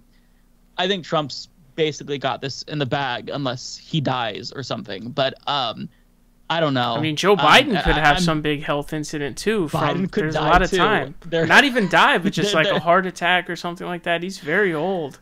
He could be incapacitated. Could happen. Look, the thing about dementia, assuming he has dementia, which I do not know that, but I've seen signs of cognitive decline that we all can see. You know, sometimes you have really good periods. Sometimes you have really bad periods. Sometimes you could be seemingly normal. This was the thing with my dad. And then it just like that, everything goes to shit at once. And he might not, you know, and again, I'm not going to self-diagnose because I have no clue. He could be perfectly fine and just inarticulate. I don't know. I'm not a doctor, but yeah, anything could happen. You know, we're dealing with dinosaurs who are 1,000 years old each, and who knows that? I mean, Trump could be against Joe Biden, and they could both die during that general election. I mean, this is American politics. It could happen. It could happen, man. This is like what 2-3 years last time. That could definitely exactly. happen. But what about Bernie 2024? Third time's the charm? Nah. It's over. I can't see him running again. Yeah. I mean, if he did it, I would support him. Yeah. but I just can't. I don't think he'll do that again. I don't think he should, because he needs to just take a break, and I don't think he can win. You tried twice. It's over. You're not going to win. And I hate to say that. But I think that he should. He's what, 80 something. Going to be 80. He needs to take a break. It's too much. I mean, he had a heart attack during the last presidential election. Yeah. It's just too much for him. He's done enough. He tried. He kind of set the stage for the next wave of progressives. He made his contribution. He did everything he could. You know, if I'm Bernie, I'm calling it quits on presidential runs anyways. Not retiring, because he should work until he's like 1,000, because we need him. So we've talked a lot about politics, and you guys started to get into this topic before I even had brought it up. But I'm definitely curious your thoughts on a guy named Jimmy Dore. Now, you guys have some interesting insight because you guys were both buddies with Jimmy Dore. Mike, I remember watching some videos of you at his live show, so you obviously, knew him and were buddies and whatnot. Now you're part of the boutique left, and David also was on the Jimmy Dore show, getting into some pretty heated debates with Ron Placone and all that stuff. I also met Jimmy in person, I got to say, back in 2017. That's right. So, give me your insight. I mean, there's just so much stuff when it comes to Jimmy Dore. There's Forced to Vote. We'll talk about the TYT and, Kyle Kulinski stuff too. But, what kind of... I guess what insights can you give us on what's gone down with Jimmy Dore and how you guys feel about, being buddies and then, now being part of the boutique left? I mean, I have to say this is going to be a long conversation, so I may need to pee before I say my piece. So I'll give it to David first. Okay. Go ahead. Just go ahead. Yeah, you'll be fine. I'll go. Insight. I don't know if I have an insight. So I'll go back to 2017 first. So I back in 2015, 16, 17, I enjoyed Jimmy, as I think a lot of people did. He was a different kind of voice. He was a loud, boisterous voice. He didn't hold back on either side, on Republicans or on Democrats. I went to a live show of his in 2017. This is like the second year, I think, of my channel. So I was still small. I was barely doing videos at that point. But I went to his live show. It was great. The people around us, like, it was one of my first experiences with an audience like that, where it's like all these like-minded individuals. They're all, kind of in on thinking about politics the same way. And so that experience was great. I met him afterwards. Very nice. Steph also very nice. Got a picture with him. He was great. And I was, after that, a couple years later, maybe, I think I was on his show once or twice. And yeah, my experience with him as an individual was always cordial. He's always a nice guy. But then his content clearly changed. I mean, like, we can't pretend here that he kept doing the same thing. I'm not sure what happened, what switch happened, what made it, changed him to covering what he's doing now. But at some point, he just stopped completely covering the GOP. Didn't really criticize or cover Trump. Occasionally, maybe a video or two just to laugh, but never really took him seriously. Never really showed any anger towards Trump. He may have at some point, but it was rare. So, and then all the focus was on Democrats, which, fine. I focus a lot on Democratic Party as well. Also on mainstream press, and MSNBC, CNN. A lot of my criticism is of all those people. But to not cover at all, the presidency, like the party in power at the time, a little bizarre. So that, I think, at that point, if it wasn't already ringing alarm bells that he was not covering the GOP while they were in power, that should have alerted people to the fact that he was not doing the most completely honest commentary. And then, I don't know, it's gotten to the point now where his channel, he's doing anti-vax stuff. Like, do we have to even, like, is there any debate here? What's going on? Like, it's just ridiculous. So it's hard. It's, in some ways very sad because he's someone that I at one time respected. I enjoyed his content. And now he's just appealing to the right wing. And you look at his comments, I said this earlier, he did a video covering, I think it was a cop that was crying or something about not being treated well at a fast food restaurant. I think it's like a year or maybe like a year and a half ago. Look at the comments on that video. It's people criticizing Jimmy because he's criticizing it and laughing at a cop. Like, and since then he's barely covered the cops. So, and this is a guy that, like, part of his identity, I think his brothers are cops. Like, he hates the police. Like, yeah, more than I do. Yes. So he hates all cops. That was a lot of his content at one point, and now he never does that anymore because he's appealing to a certain audience. So it's sad. But he said many times, people that watch his live show the way I did back then would know that there are many times he pointed out that he would sell out in a second if given the opportunity. Now, he said it in a joking way, like you maybe thought he wasn't being serious. But now you look back, no, he was serious. He was serious. Yeah. I mean, he even, this is one point, this is on, I think, Aggressive Progressives, his TYT show, where he was talking about how Cenk had turned down the MSNBC contract. And he literally said he could never do that. He would never have the willpower to turn a contract like that down. Like, it was all out in the open at that point. And then eventually he clearly sold out to somebody. I'm not sure who, obviously, like, who knows. Well, Rumble, is it called Rumble? That website? Mm-hmm. They pay out six figures. That's out in the open. Glenn Greenwald talked about that. He's getting paid to be exclusively on that page, or put out exclusive content first on that page. So I'm sure Jimmy has a similar contract with them. He's chasing cash. So I think that's obvious at this point, and he thinks he can make more money appealing to the right wing than anybody else. Maybe he feels, he has some health issues. Maybe he feels he's not, he's in the latter half of his life. Maybe he wants to just make some cash before he's out. I don't know, but clearly his content's changed, and he's a different person now, and it's sad. Yeah, I think that the phenomenon that we're seeing with Jimmy Dore is audience capture. He has kind of been boxed in, right? He has these parameters where there's a limited amount of things that he could talk about before he gets backlash. So a couple of months ago, he actually had a surprisingly good take on critical race theory, and he kind of couched it in one of his comedy videos where he had a phone call with Vince Vaughn or something like that. Mm-hmm.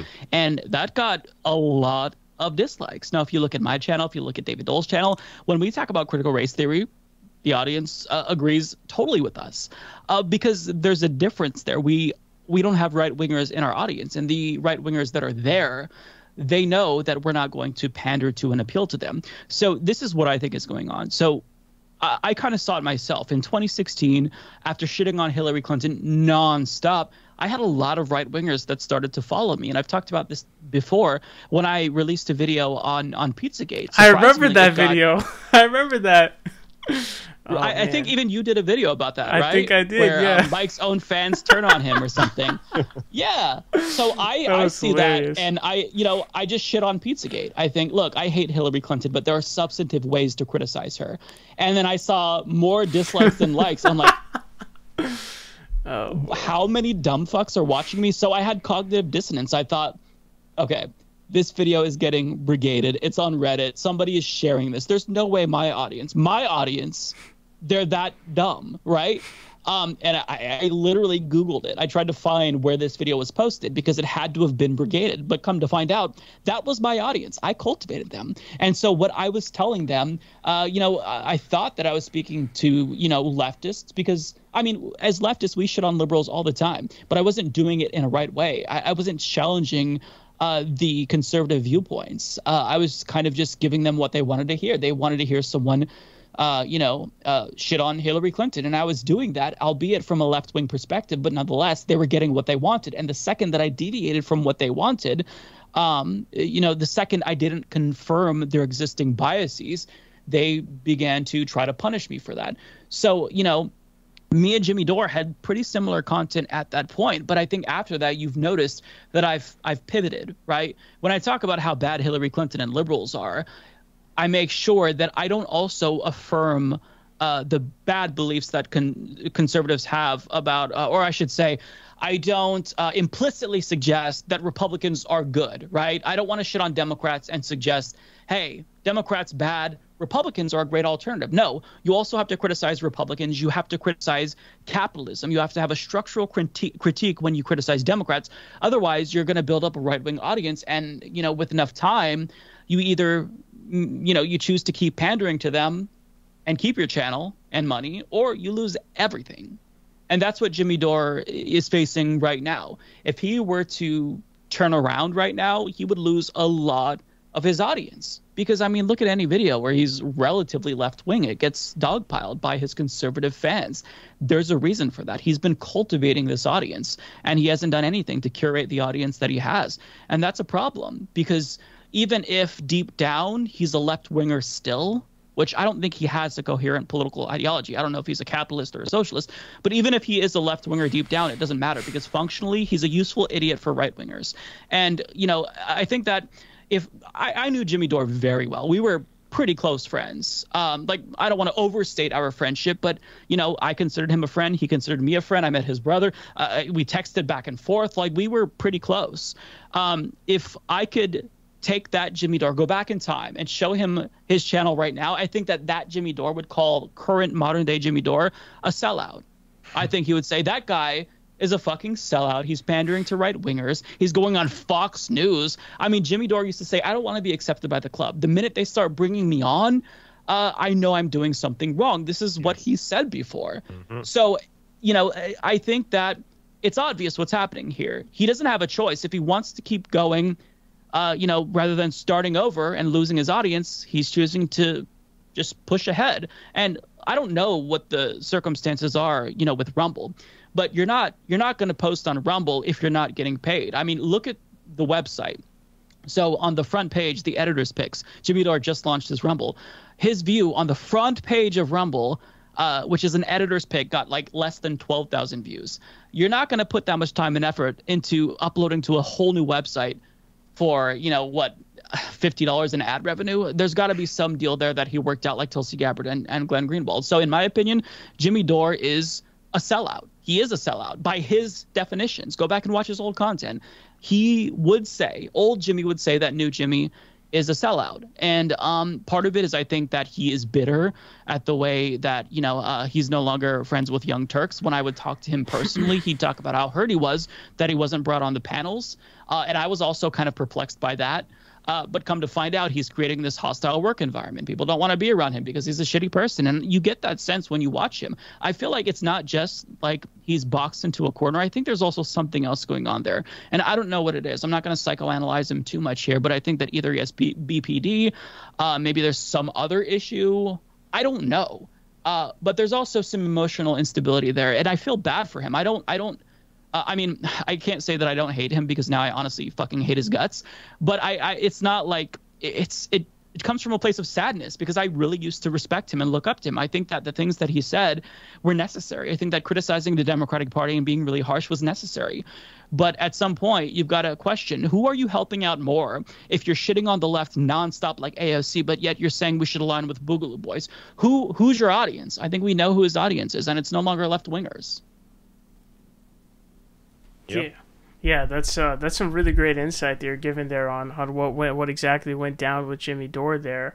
It definitely seems like it's audience capture, and you're saying, I guess both of you guys are saying, who funds this Rumble website? Who is the funder of this? Peter Thiel. JD Vance, Peter Thiel. This is a right-wing website. This is a parlor for right-wing YouTubers, you know, where they can have free speech. I mean, sure, I think that this website is pro-free speech if they're paying me mid-six figures.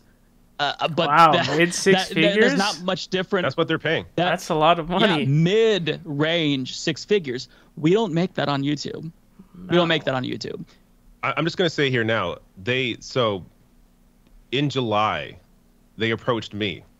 Someone from there, someone from there approached me to be on this, to put timed exclusives on the site. And basically I said, I don't want to be the guy that makes this right-wing page seem like it's okay to be on this page. Like I'm not a big enough person to be like, hey, this is actually a great alternative to YouTube if I'm the only guy there. Like if it was like me and, you know, Mike and I don't know, Kyle Kulinski and David Pakman and some other people that all at once were on that site, then you could argue, okay, this is a site that is appealing to everybody. What's the big deal? And I don't think there's any issue with competitors to YouTube. I think it's good to have competition to YouTube. But the issue is they are really just appealing to the right. And that's what they've been this entire time. And so when you cultivate that kind of audience, I don't care how much money you give me. I'm not going to destroy my reputation, what I believe in, if I think that what I'm doing now is going to help the right. So that's where some people, they value, you know, the cash. And it's obvious. It's obvious with Greenwald. It's obvious with Jimmy Dore now, whether it's, I think audience capture is the most likely scenario, as Mike pointed out. But now on top of that, Jimmy also has this Rumble money. So that's, you know, that's what they value. And I value educating people. I value getting out in front of the largest audience. YouTube has the largest audience. So as much as I hate YouTube and what they do with the algorithm, it's still the place where I can educate the most people. So unless a competitor comes out where I can educate more people and they're bigger somehow than YouTube is, then I'm not going to, you know, switch my content over to somebody else. But it's, again, as you know, as I said earlier, it's sad. It's sad to see, especially when it's someone you respected, that you think did good work, that was a unique voice in the space, as Jimmy was. It's sad. Yeah. I'll add, I was also approached by Rumble, but back in 2017. I haven't gotten the invite since then. Or maybe it was 2016. I don't remember, but they approached me before too. But I'm not going to jump ship to a different platform unless I truly believe in it, because that is a lot of work. Like when you're doing this yourself, it's a lot of work to upload a video, not just to YouTube, but to multiple platforms. It takes up time, especially if we're doing news and we want to be quick. If something happens, you ideally want to try to get to it as soon as you possibly can. And so that would really put a damper on you doing that. So the only other platform that I've jumped to, aside from like audio platforms, is Means TV. And it's a labor of love. It's because I think there needs to be like a leftist Netflix alternative, but it's part of like a worker co-op where I'm part of that co-op. But, you know, there's not a lot for royalties there, but it's something that I believe in. Like David said, I'm not going to, you know, help build up this website that ultimately is going to lead to my demise in the end. I want to be able to sleep with myself at night. And, you know, I'm going to prioritize my own morality over money. I don't want to be a sellout. Unlike Jimmy Dore, I would not, you know, accept some big contract, because that's not why I'm doing this. And honestly, to put this out there, not that I want to give any of the haters hope, like I genuinely thought about quitting, you know, this year, last year, just because I feel like maybe there's nothing left that I can do as a political commentator. Maybe I have to do something else. Maybe I should go back into my PhD program and pursue teaching and political science. But ultimately, I'm not going to do that, because I feel like, you know, to an extent that I can change minds. Who knows? Maybe I'm changing 0 minds per year. Maybe it's 1. But I feel like, you know, I built this platform, and so long as I have it, who knows how long we'll have these platforms. But as long as I have it, I'm going to try to do my best to educate people and do good. And that's what I'm going to prioritize. If that means that I don't get as many views and clicks, so be it. I'm not in this for that. I don't want to be famous. You know, I don't want to be on mainstream media. I don't ever leave my fucking home. So I'm not one of these people who, you know, wants to be part of the club. You know, I'm just going to do what I think is right. And, you know, our audiences tend to like what we're doing. We've been around for a very long time. So I'm going to keep doing it. And yeah, I'm going to, from time to time, maybe I'll have to course correct and recalibrate and say that I was wrong about something.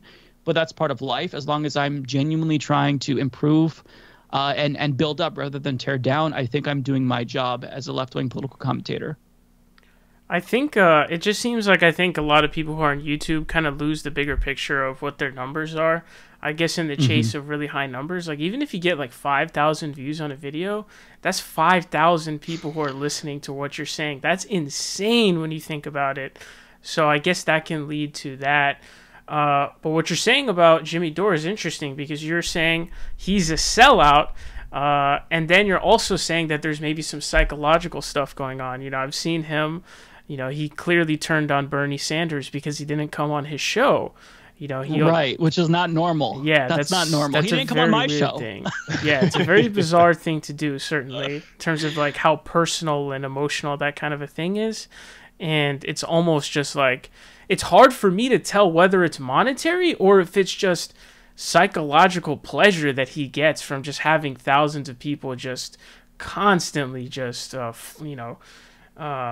just completely pleasuring him all the time, you know, saying, oh, Jimmy Dore, you're the good guy, you're the good lefty and all that stuff. Like that has to make him feel really good. Yeah, that's got to make him feel really, really good. And, you know, maybe he has like a insecure background all of his life and this gives him that kind of fulfillment. It's really interesting because it seems like there's just so many different groupings. And he used to do videos, I remember, like supporting Colin Kaepernick. You just don't see that kind of stuff on his channel anymore. You just don't see any of that. If you look at his channel right now, it looks like Alex Jones. Yeah. And, you know, we're past the point to where it's like, man, Jimmy Dore, he's really not helping the left anymore. He's destructive to the left. Now I think he's a bad person because there's anti-vax content and then there's anti-vax content being pushed by people who are vaccinated. Now, maybe he's not explicitly saying don't take the vaccine, but if you watch his videos, the implication is you definitely shouldn't get vaccinated because maybe these vaccines aren't safe and effective. Maybe he's just asking questions, bro. He's just asking questions. That is incredibly nefarious and fucked up when you are telling other people to do something that you yourself didn't do. He's vaccinated. He's safe. But how many people are going to be encouraged to not get vaccinated? I mean, the vaccine thing, if you're a leftist, this is the true test, right? This is us experimenting with free healthcare. It's worked out. It's saved, what, 400,000 lives so far, 60,000 lives between January and May. This is us getting to say, hey, we were right about free universal healthcare when it comes to the vaccines. They're widely available, and look how successful they've been at stopping people. I mean, just look at the numbers, people who are in hospitals, people who are dying. So, you know, these vaccines are safe and effective. So to be against that and to be against vaccine mandates and pretend to be pro-worker, I'm sorry, but if you're pro-worker, you're not subjecting them to a vocal minority who is spreading this disease. And yes, it is the case that people who are vaccinated can still spread COVID-19, but not as much as unvaccinated people. Yeah, not as much. In fact, there's a study about Pfizer and AstraZeneca, and people who are vaccinated are far less likely to actually spread the virus. So with all of these facts, if you are vaccinated yourself and you're pushing anti-vax misinformation and spreading vaccine hesitancy and, you know, promoting ivermectin, you're just a bad person at this point. I don't care what your motives are at that point. You're just a shitty person, and your misinformation may lead to people dying. And I don't care if that's controversial. I don't care if they're going to clip this out and make a video about it. Cry, bitches, cope, because that's fucked up. And I don't appreciate misinformation. I don't appreciate people making their viewers stupider. Yep. Yeah, that definitely seems to be Jimmy Dore going off deep end, but he does have a lot of his roots in conspiracy theories, though. You can go back in, you know, like 10 years, whatever, maybe not even that long, but whether it be like the whole, you know, there's the JFK one, I don't know, what is it, the Building 7 thing with 9/11 or whatever is the weird question about that, and they're I don't even know. Putting the stuff in the water and all that stuff. That's all Jimmy Dore, pretty well documented, so... Well, aside from that, though, not to interrupt you, Sahil, but he has a very conspiratorial mindset. And not to rehash this, but when he was doing his beef with Kyle Kulinski, the things that he said were really strange. He said, oh, YouTube is taking away the likes from Kyle Kulinski. Like, what? No, that's... Yeah, I've heard that a lot. They don't do that. Yeah. That doesn't even make sense. How does that work? You think that Susan Wojcicki, the CEO of YouTube, is saying, we've got to protect Kyle here, remove some of those dislikes. That doesn't even fucking make sense. So it's just, when you have that mindset, everything is a conspiracy. And for me, I have a real aversion to conspiracy theories because I grew up evangelical Christian and I view that as one giant cult and conspiracy. So I really recoil at conspiracy theories and I hate them. And I want conspiracy theorists to tune out when they see me because I'm going to shit on their views. So it's the more that Jimmy Dore gets conspiratorial, the more that my tolerance declines for him. And I have zero tolerance at this point, given the anti-vax stuff. It's fucking gross. He should feel bad about himself for pushing that. Why do you think he doesn't? I think because he genuinely is anti-vax, and now that he knows he has a big enough right-wing audience, he can push something that he believes in but not actually get penalized for it. So, you know, it's like, hey, I'm being authentic. I think he's genuinely anti-vax. I think he probably believes the bullshit that he is espousing.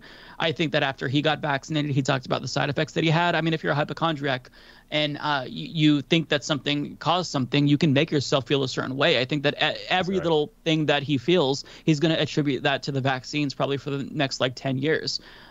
If you're already convinced that that's the case. So I think it's genuine. I think he actually is anti-vaxxer, but he maybe isn't self-censoring as much for his more loony and conspiratorial beliefs because he has the audience that will support him. So it kind of works out.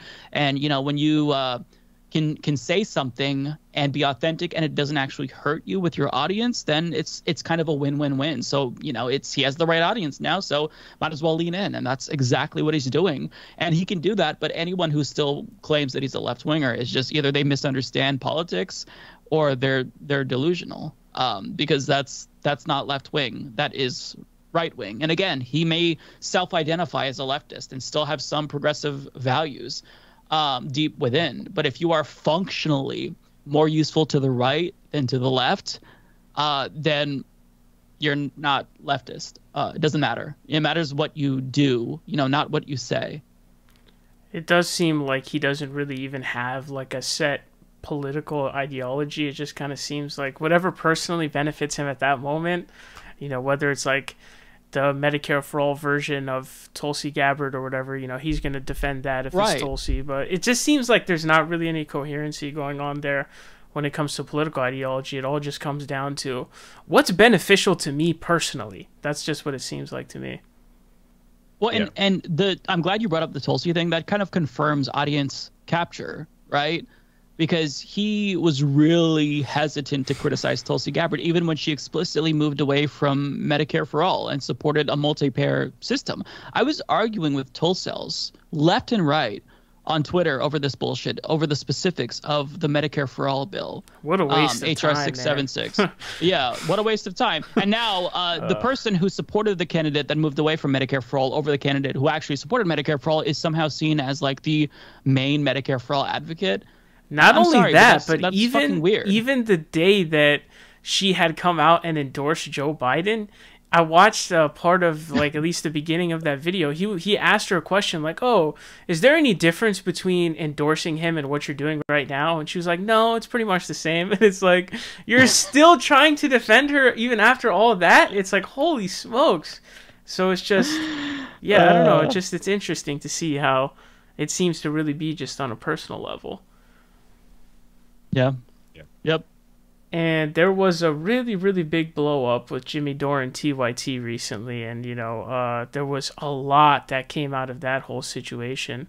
What are your guys' thoughts on that situation, and you know what exactly went down, and if any thoughts on maybe how that impacted your view on Jimmy Dore or anything like that? It was just so incredibly dishonest. I mean, first of all, they made his career. He wouldn't have the career he has now without them. And it's one thing to say, oh, well, TYT changed. Maybe they sold out. But his complaint was about investment money that he was there for when that investment money came in. Investment money is not the same as like billionaire money going to support Ben Shapiro. It is very different in terms of the business way how that works. Now I understand the optics of it. I think optics wise it probably wasn't a great idea for them, but they probably needed the money. They have like a massive staff, so there's like a little difference there when it's an investment money versus a billionaire donor.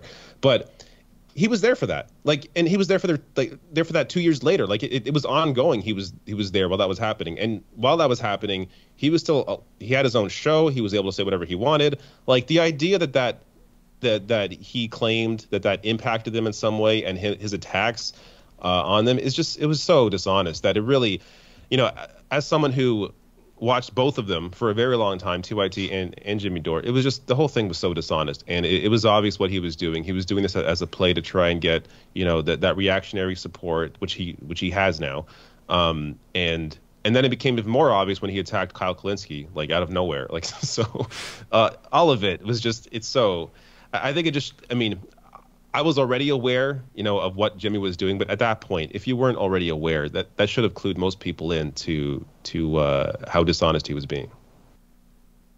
Yeah, I agree with all of that. That entire situation was really bizarre to me. I think that the way he handled the sexual harassment, where he basically bragged about it, was incredibly gross, and just I don't know how anyone can want to watch someone like that after that point. But yeah, the investment money thing is incredibly disingenuous because he took that money. If he's saying TYT took Katzenberg money, he took Katzenberg money. And I agree with David. I wouldn't have done the investment. The optics were terrible. I disagree with TYT from time to time. I think that any political commentary channel that you're watching, you're going to have your disagreements because politics is inherently divisive. But for him to kind of claim that, they're changing because of the money, and somebody at TYT told me that you have to move centrist to the center. He said that to me before he had his blow up with TYT personally, and I'm like, whoa, that's startling. Come to find out, now I know who he was talking about, and it's obvious he totally misconstrued what this person was saying, because this person who told him that supposedly is very left-wing, one of the most left-wing people at TYT, who would not stay with the channel if he believed that they were supposedly forced to move left wing because of their investors. So yeah, it's gross and dishonest, and he knows he's being disingenuous. If he has a problem with that, he should return that money that he took from Katzenberg while he was getting a paycheck at TYT. He defended it before, so all of a sudden it's an issue. All of a sudden he doesn't like it. That's very obviously him trying to win one over on TYT, but he would be nothing without TYT. The Jimmy Dore show was originally, the YouTube channel was TYT Comedy. So he's nothing without them, So like TYT or not, he owes his entire career to him, because none of us would know who Jimmy Dore was had it not been for TYT. I discovered Jimmy Dore through TYT, as I'm sure many people have. Oh, yeah, me too. Yep. I think everyone pretty much did, honestly. Where else would you have found him? If you watch TYT long enough, they haven't changed. If anything, they've moved more left. Anna Kasparian especially has moved clearly more to the left. So to claim that their content changed, it's the exact same kind of perspective they've had forever, minus Anna being more left now. So if anything, they've moved more left. It's just a weird criticism. Yeah, it was definitely quite something going on there with that whole situation. And then that ended up leading to Kyle Kulinski jumping in. Now he had thrown, I guess was doing some weird passive aggressive stuff, saying hey, why is Kyle not jumping in to defend me? What's going on with this?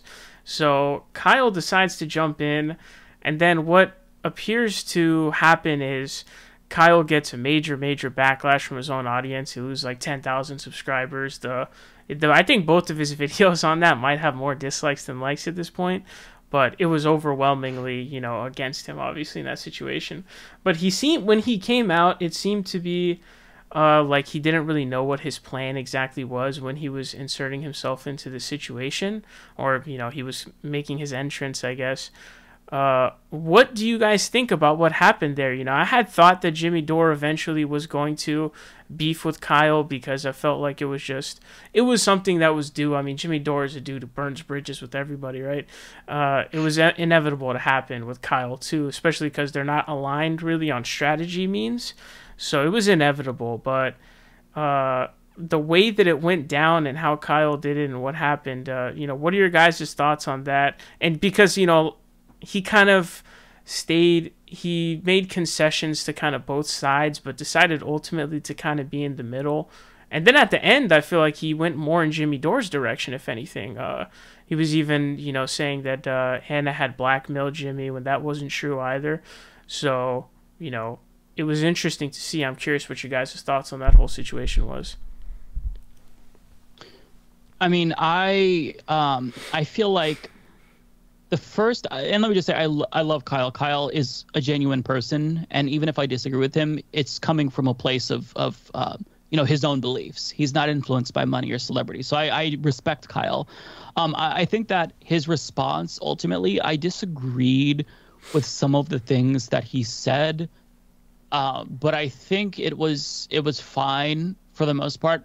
The second video is where I think he really went wrong, because he was overly deferential to Jimmy Dore at that point. And the thing about Jimmy Dore that Kyle knows by now, and we all know, is that there's no halfway. You're either with him 100% or you're against him 100%. Yeah. So, there's no, maybe Jimmy's right on this, but TYT's right on that.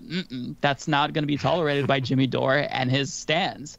So that's where Kyle went wrong, because I think that he tried to maintain those friendships that were genuine, that were there for years. And it kind of, I feel bad for him because he ended up kind of alienating both sides. And it was all to try to appease someone who you can't appease.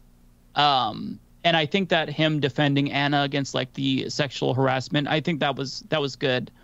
But ultimately, his mistake was thinking that Jimmy Dore would be reasonable when that's not the case. I mean, you can't have a disagreement with Jimmy Dore, even somewhat. And that's what a lot of the new Jimmy Dore orbiters that he kind of puts around him for left cred, they're going to learn very soon that, you can't just disagree with Jimmy on this or that. Jimmy Dore has entire channels under his grip, like under his thumb, where if they say anything, like they're fucked, because all those people, they're going to unsubscribe. They're going to be really angry. He has just these channels that are essentially these entire like personalities almost, where it's like, oh damn, if you say anything against Jimmy Dore, you're in trouble. Well, I mean, if you think about it, if you build your audience from Jimmy Dore's audience, in the event there's a disagreement, who do you think they're going to side with? That's a house of cards. So if you build your audience off of somebody else's audience, that's going to come falling down at some point, unless you are choosing to self-censor and agree with every single thing he says. And if you're a leftist, that's impossible.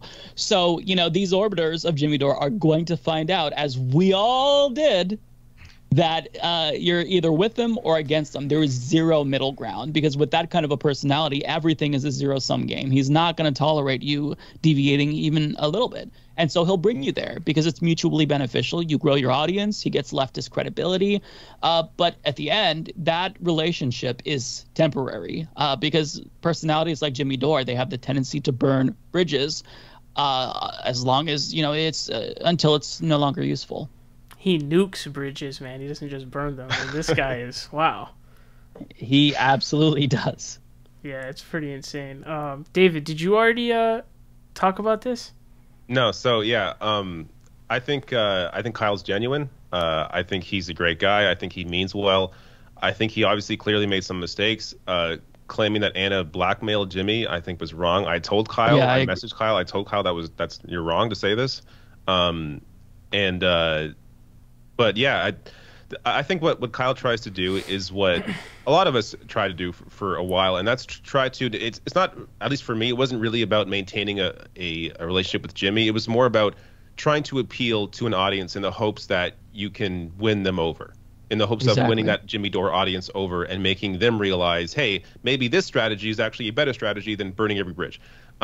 So that's what we try to do for a while. But at some point, like, especially when the sexual harassment stuff came out, you can't keep silent about that. Like, if you care about, I don't know, anything, if you care about your actual values, if you have actual principles, you have to speak out about that. So that's when I came out and was like, if you follow Jimmy, stop following me. Like, we're not the same audience. Like, I don't want his audience and my audience if you actually like him.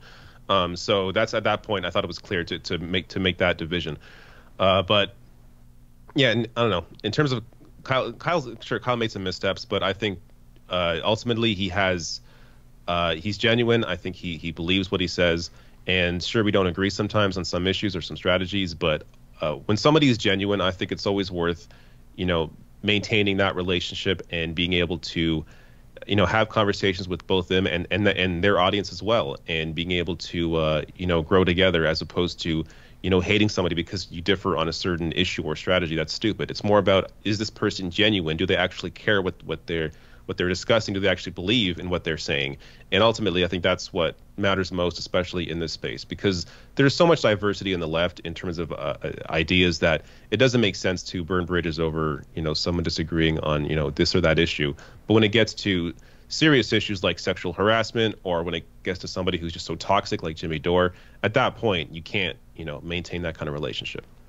Yeah, and to further add to that, Kyle, he cares about the leftist movement. Like, he genuinely cares, and I believe he wants the same thing that I want.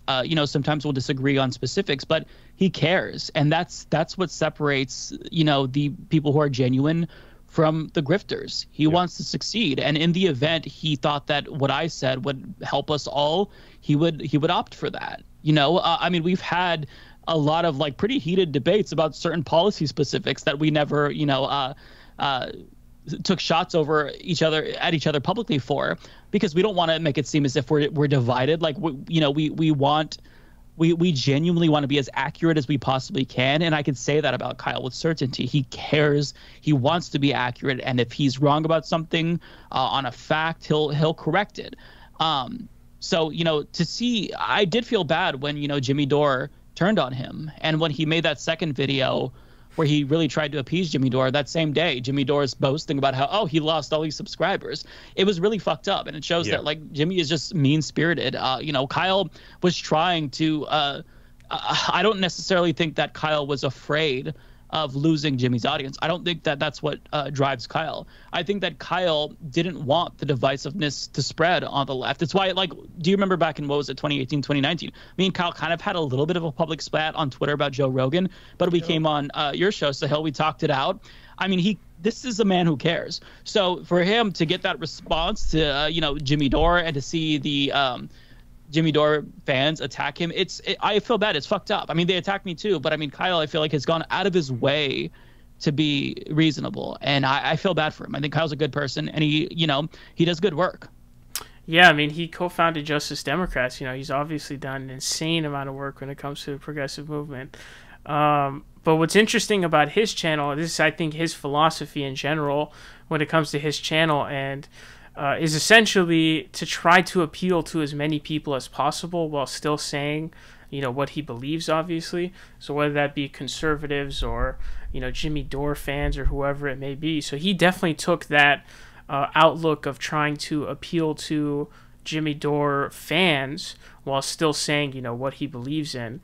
So that comes with its benefits, because you can obviously appeal to more people. But then in a situation like this, where you're, kind of dealing with Jimmy Dore and a lot of the toxicity and the bridge burning and all that stuff, then it can become a negative, because now you have both sides of people. Because, people who were on the TYT side of the beef were also really angry at him. And I don't know if it's true, but I guess he said that he had lost friends and stuff from this situation. So it was obviously a very serious situation.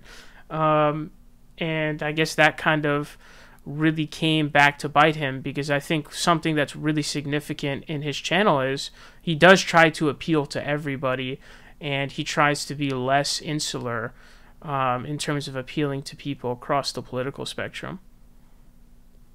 I think what maybe turns some people off is that, as you said, Kyle is so clear in his positions when it comes to policy that him being wishy-washy in that spat between two personalities, when it was so clear that one side was wrong, that Jimmy was on the wrong side of the issue, that people were bothered by that. I think that's, obviously he got pushed back from the Jimmy Dore audience for not being 100% pro Jimmy, but also he got pushed back from, the actual left, because he wasn't as clear on that issue as he is on other issues when it comes to policy issues. But, to Mike's point, I just don't, Kyle clearly doesn't like the drama and that divisiveness. He doesn't like to be a part of that. So he approaches that, I think, differently than he does when it comes to policy.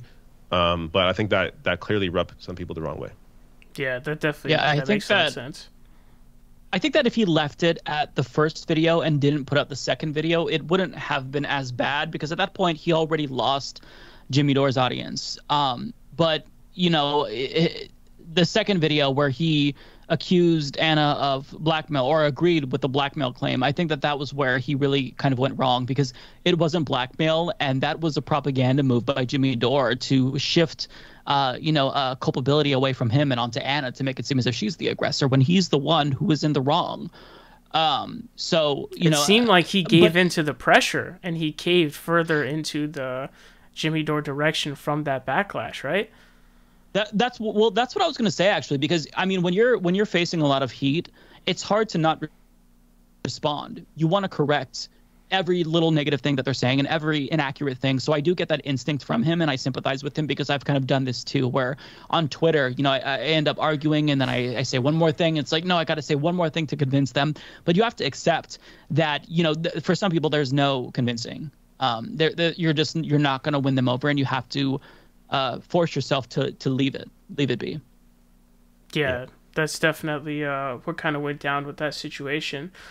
Did you guys see when this is funny, when Kyle got kicked off by Bernie from his own show? Did you guys see that? Yeah, that actually, I felt bad. I feel like that's not really what happened. To me, what it sounds like, even if you hear Crystal describe it, they reached out to her for an interview because they're more familiar with her. I know Bernie was interviewed by Kyle once, but I think they're more familiar with Crystal Ball. She's been on MSNBC. She's more of like a known mainstream. She was a huge surrogate, like huge. Yeah, but she, exactly. So she's more of a known quantity to them. I think that's more. It was that they didn't even specify that it was they wanted it to be on the show they have together or the show she has with Saugers. It was more about, hey, we want to talk to you, Crystal. So I don't think it was really about him being kicked off his own show as much as it was they just wanted to talk to Crystal. So I think that was maybe blown out of proportion, maybe a little too much. Well, because it seemed like he interpreted it as he got kicked off. Like he was really pissed. It does seem like that, but if you watch their interaction with Crystal, she doesn't even seem to really completely buy into that as what happened. So I don't think that's really what happened. At the same time, though, it does suck for him that he didn't get to talk to Bernie and interview him and ask him questions. But I'm sure he could have, and he probably did relay questions to Crystal about what he would have wanted to ask him. So I don't know. In terms of the impact of that, I don't think it's that big of a deal. Yeah, I mean, if I were Kyle, I probably would have. Probably felt the same way. Because it's like Kyle did a lot for leftist media. He did everything he could to help promote Bernie Sanders. As much as I fucking hate Joe Rogan, he got Joe Rogan to bring Bernie Sanders on, so he feels like, hey, the least I could do is get an interview that you're already showing up to. Why am I not going to be included?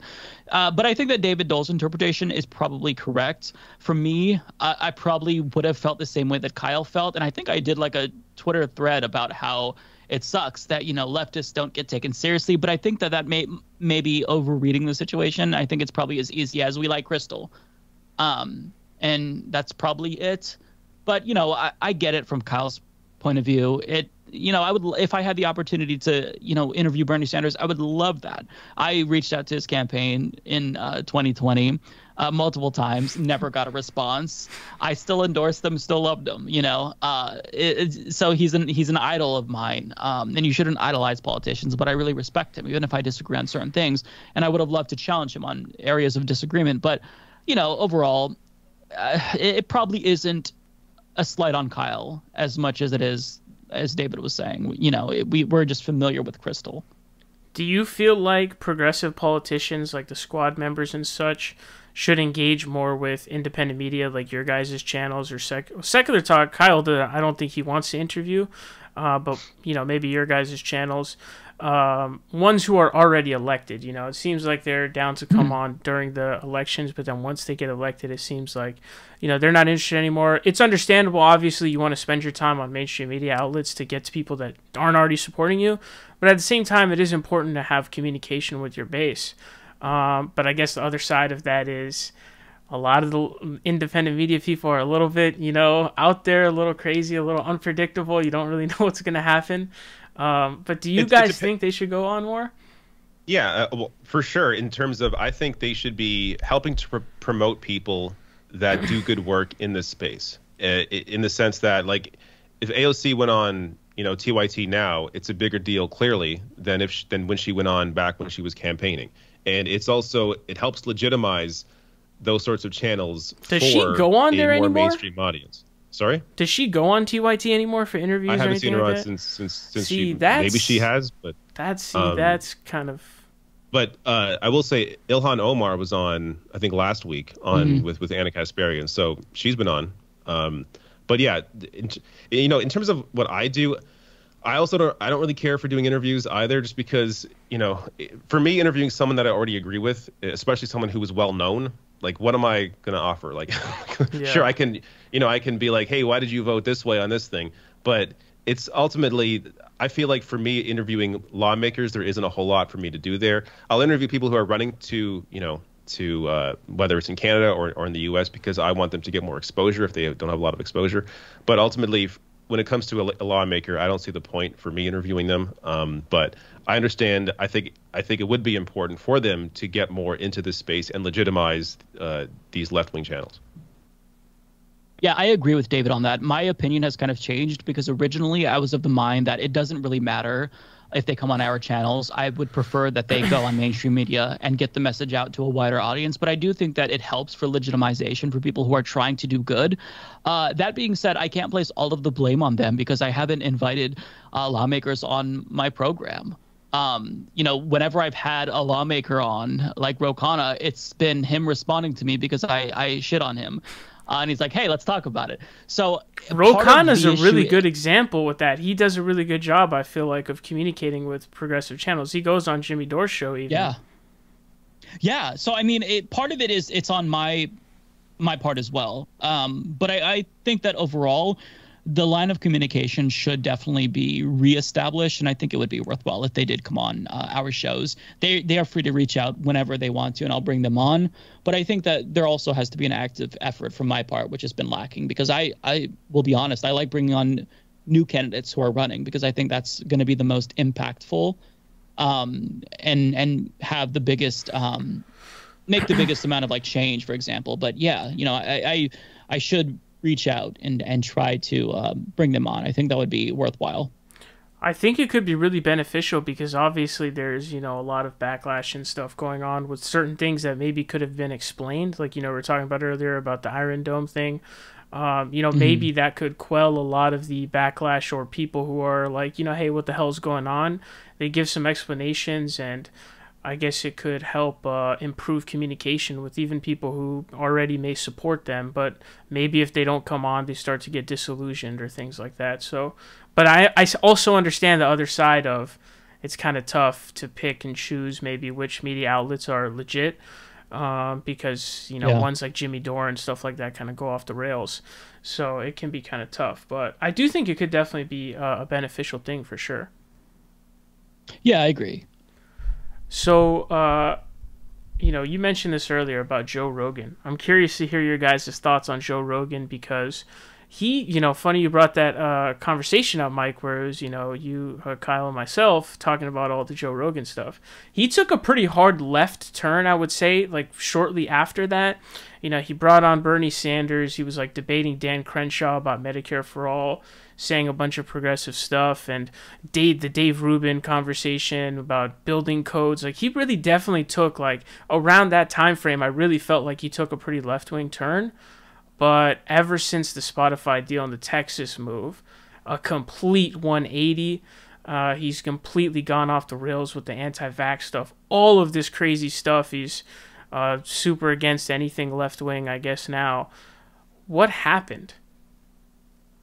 I think Rogan's a product of his environment, of who's around him. Like, you watch him, you can watch him in the interview with Bernie Sanders, and he's great, and that discussion's fantastic. And then he'll talk to Ben Shapiro, or actually, I think he's pushed back on Ben Shapiro a few times, but he'll talk to somebody who like Jordan Peterson, who isn't as clearly on the right, but is on the right, and it's night and day conversations. So it's just he's he's a sponge for the person that's in front of him, and then he changes and forgets everything that he just had a conversation about. Like it's really weird, and that's why I stopped watching Rogan, because it's while I enjoyed some of the conversations, it was frustrating to see him like learn something in a discussion with like Cornel West, and then see him forget everything in the next conversation. Like, it was so stupid. So it's Rogan, I think, appeals to a lot of people who are apolitical and people that are on the right at this point, based on who he has on. He's had on, like, in terms of the left,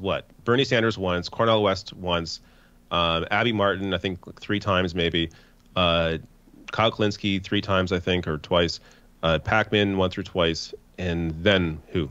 Like, that's it. So, like, well, now he doesn't do any of it. Now it seems like he just pretty much does none of that. And I don't think he's ever had on like a real socialist. Like, you could say Bernie is, but not the way he runs as a politician. He's never had on like a real anti-capitalist on his show. So it's just, I guess that would be the like conversations are limited, and it gets boring after a while, especially the political ones. Now, I still, back when I was watching Rogan, even when I hated some of the political discussions, I would still enjoy the conversations with comedians, just them talking about random stuff. That was enjoyable, or like the health ones before he got into the vaccines or the anti-vax stuff. But at the beginning of the pandemic, Rogan had on somebody who was an expert in infectious diseases. It was a great conversation. And then since then, it's been anti-vax. So, like, I just think, I don't know. I think Rogan's surrounded by a lot of dumb people, and then he takes that in and presents that to a massive audience. He has no real idea of his negative impact on society. He just thinks he's talking shit with friends, but there's like millions of people listening. Like, doesn't that occur to you to actually care about what you're saying and the impact that may have? Like, to speculate about, I don't think people that are young and healthy should get the vaccine. Like, do you not realize what you are saying in that moment? Maybe you shouldn't say that. It's amazing that someone has such a massive platform and has no idea of their power. Or does and doesn't care. And if that's the case, then he really is a bad person. But I just tend to think that Joe Rogan's stupid and doesn't realize the impact that he has. Yeah, he has zero sense of responsibility. He's stupid. And on top of that, I honestly think he's a cunt.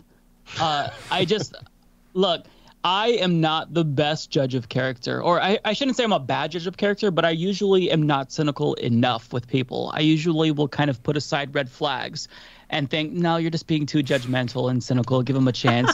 With Joe Rogan, I'm really happy that I leaned into my instinct. I hated this motherfucker before it was cool, and now I'm so glad that everyone sees this gigantic dumb fuck is just bad for society.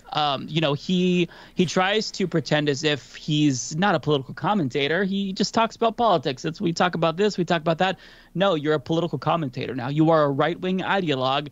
Just own it. Stop hiding behind being a comedian. Stop hiding behind, I'm just a dumb guy. We know, but you're talking about issues that affect people's lives. So I'm glad that he proved me right, but I'm also sad that he proved me right, because I was hoping that left-wing turn that he took, would last.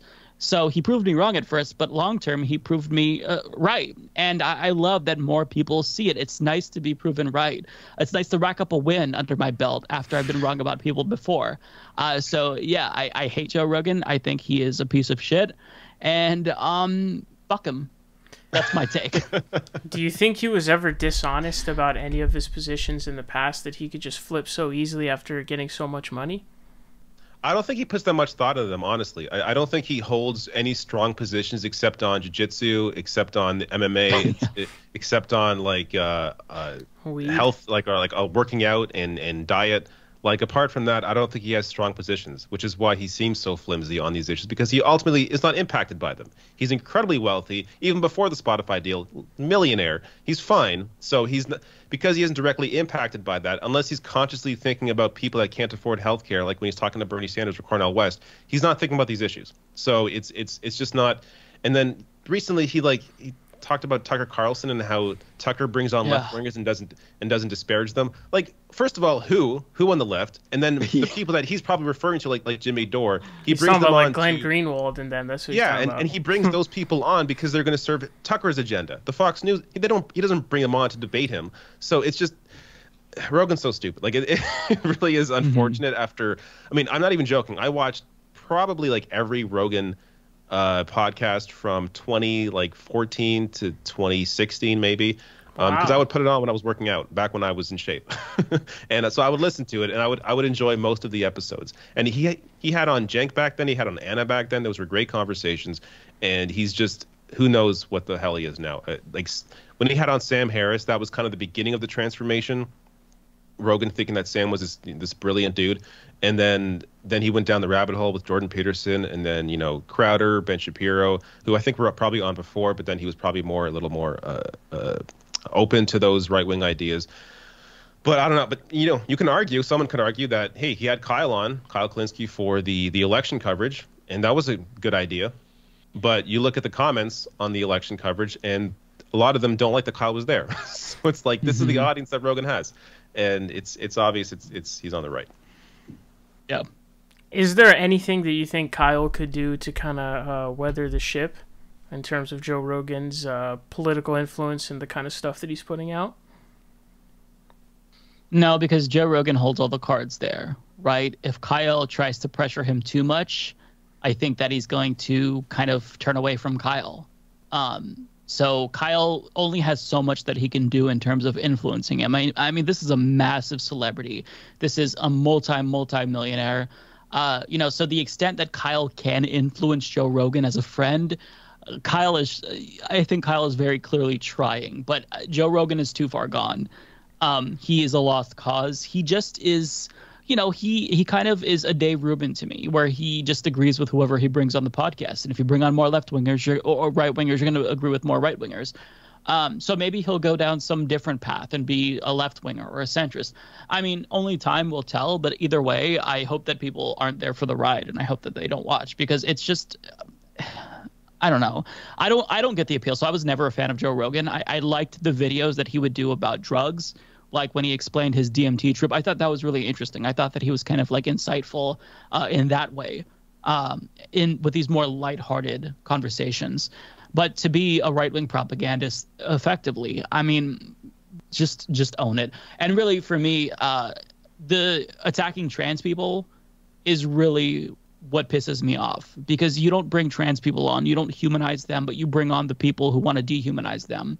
And so I don't appreciate that. It's bigoted, and I think that history will judge him very harshly because of that. Yeah, yep. I think you're right on all of that stuff for sure. One interesting thing is Russell Brand. What exactly has happened to that guy? I mean, he's pretty much turned into like a Tim Pool kind of dude.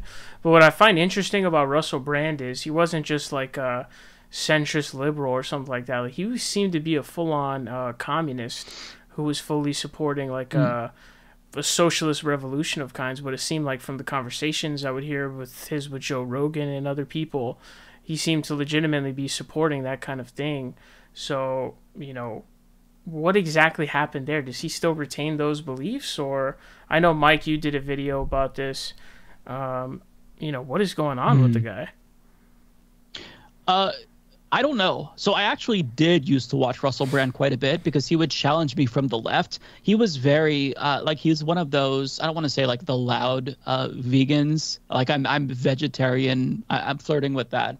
I don't eat a lot of meat. So I found his arguments compelling, about not eating meat.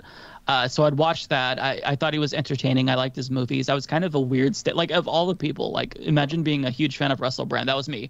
But I think that what happened is he kind of found his niche, right? And that is to be anti-vax. Not really a niche, but you I don't know, you do something and your audience will reward you for it, and you do it again and they reward you again, and you enter this feedback loop, and then there's this expectation that slowly but surely builds up, and then that expectation kind of boxes you in, where it's like, okay, we're coming here for the anti-vax content, so talk about that, talk about how the Clintons are lizard people, like that's what we're coming here to see.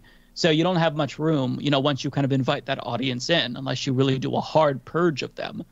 And go against their beliefs and challenge it. But I think for him, I don't know, because he doesn't need the money. He's already a celebrity. He's rich. So I don't know what it is. I think it's just that maybe his career has fallen off a little bit. I don't see him in movies. I could be totally wrong about that, by the way. And that's not like a smear. I think that maybe this is like his second win, his second 15 minutes. I don't really know. I don't like it, though. I feel like we have enough grifters who are doing anti-vax misinformation or pandering to anti-vaxxers.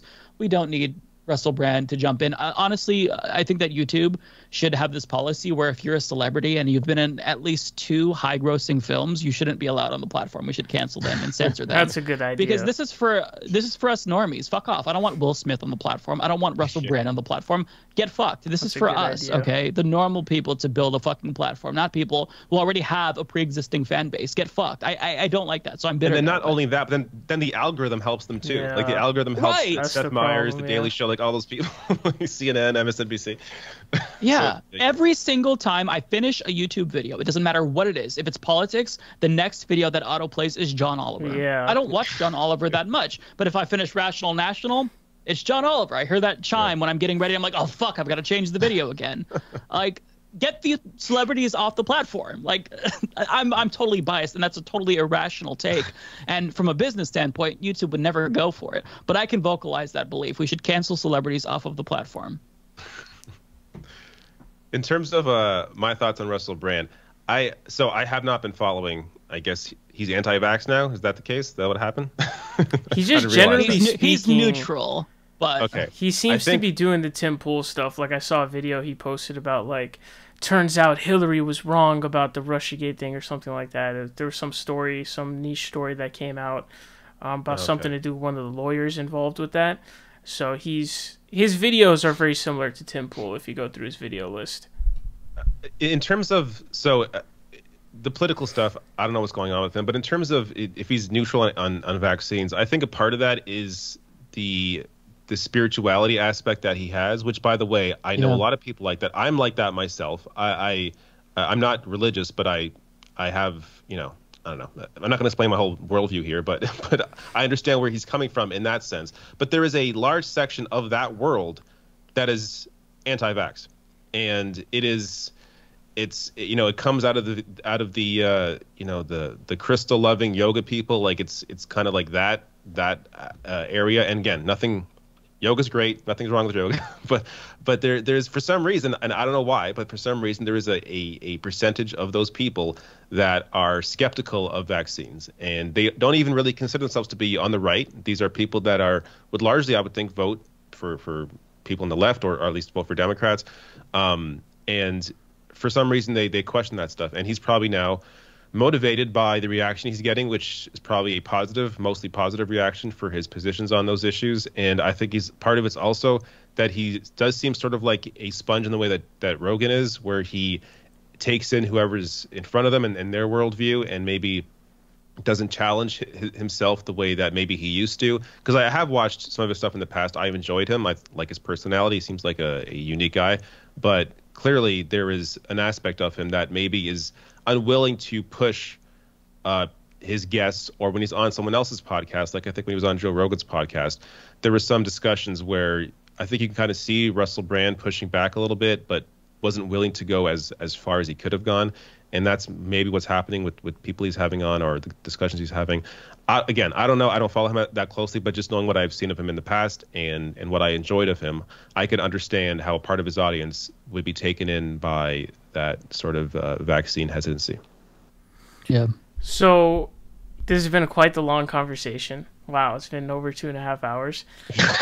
Yes, it has. We're going to finish this off here. So we just talked about a ton of just horrible stuff, right? Terrible, bleak future of politics, just grifters, a lot of awful stuff. So what I wanted to ask you guys is, what are just some things you guys do for fun? Play video games. Play with my child. Play video games. Yeah, I don't know. Go for a walk. That kind of stuff. Watch TV. Okay. I'm pretty. All of that. Yeah. Yeah. I'm very much an introvert in the sense that I like I'm a homebody. I like being home. I like, I don't know, enjoying my space. I like being with my family. So that's kind of what I do. Okay. Yeah, same. All of that, minus the walks. I don't take walks. I really need to, though. So you just don't leave the house at all?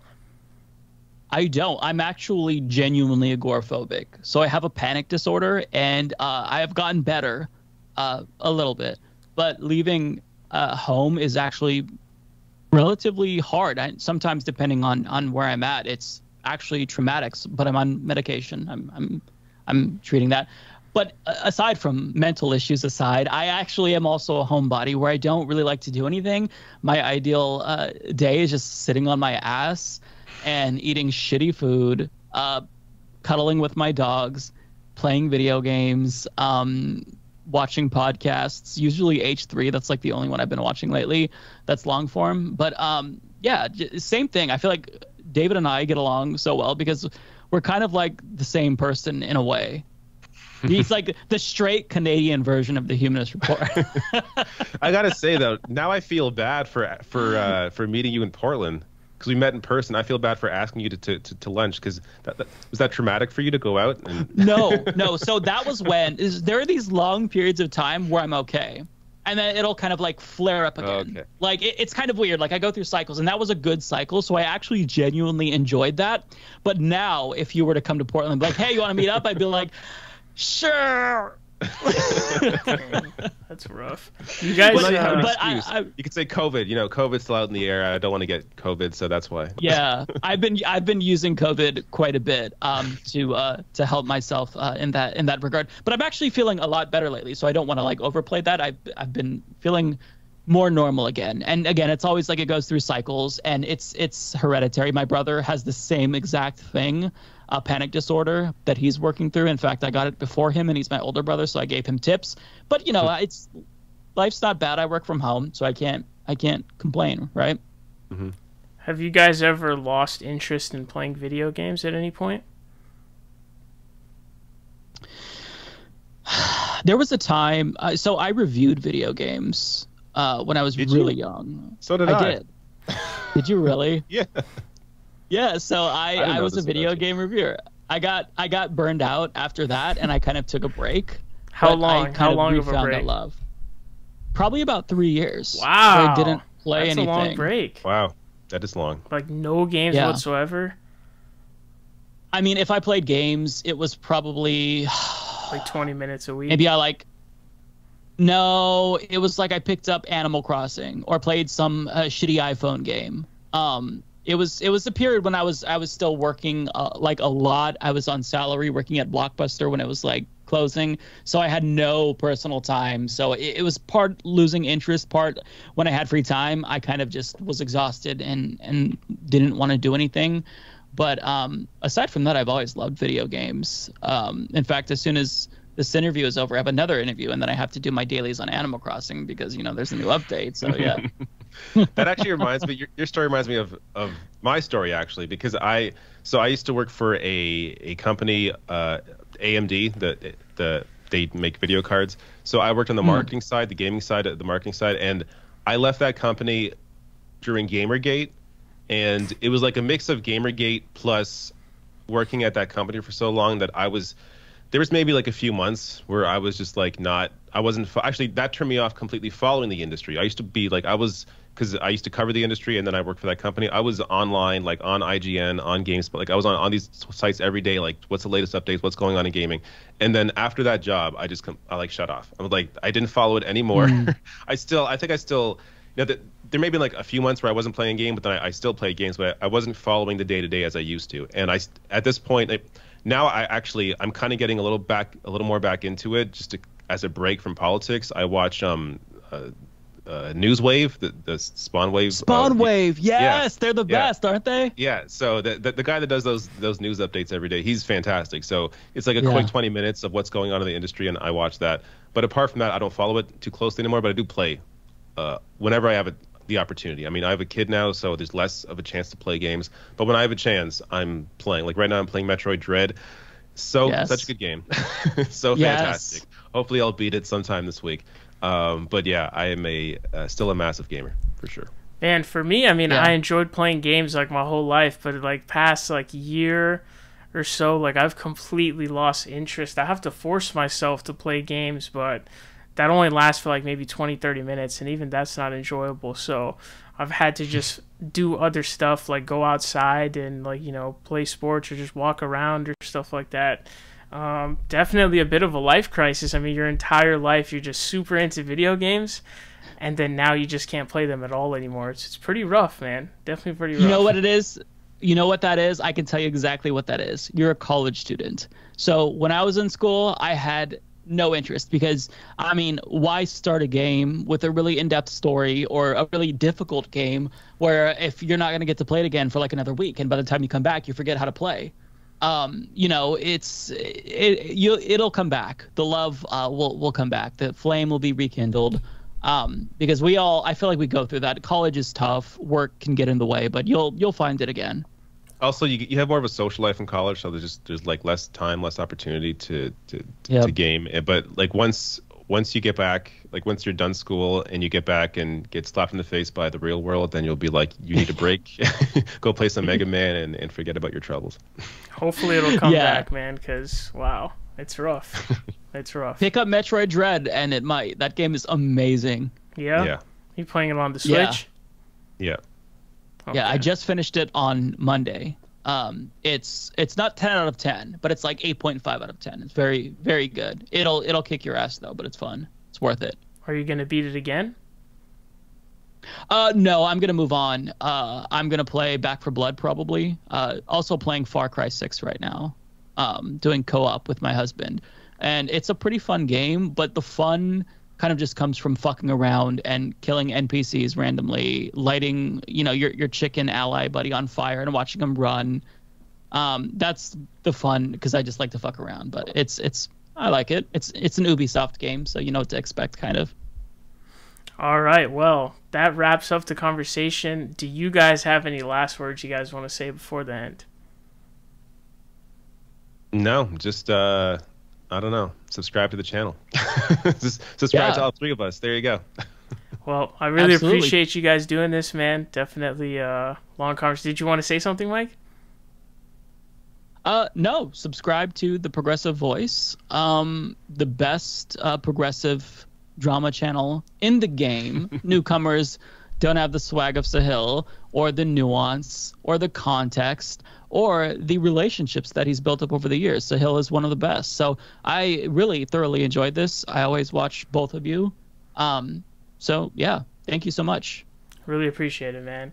Thank you so much for coming on. This is a very lengthy conversation, and hopefully people will enjoy this. Thank you very much. Thank you. Thank you.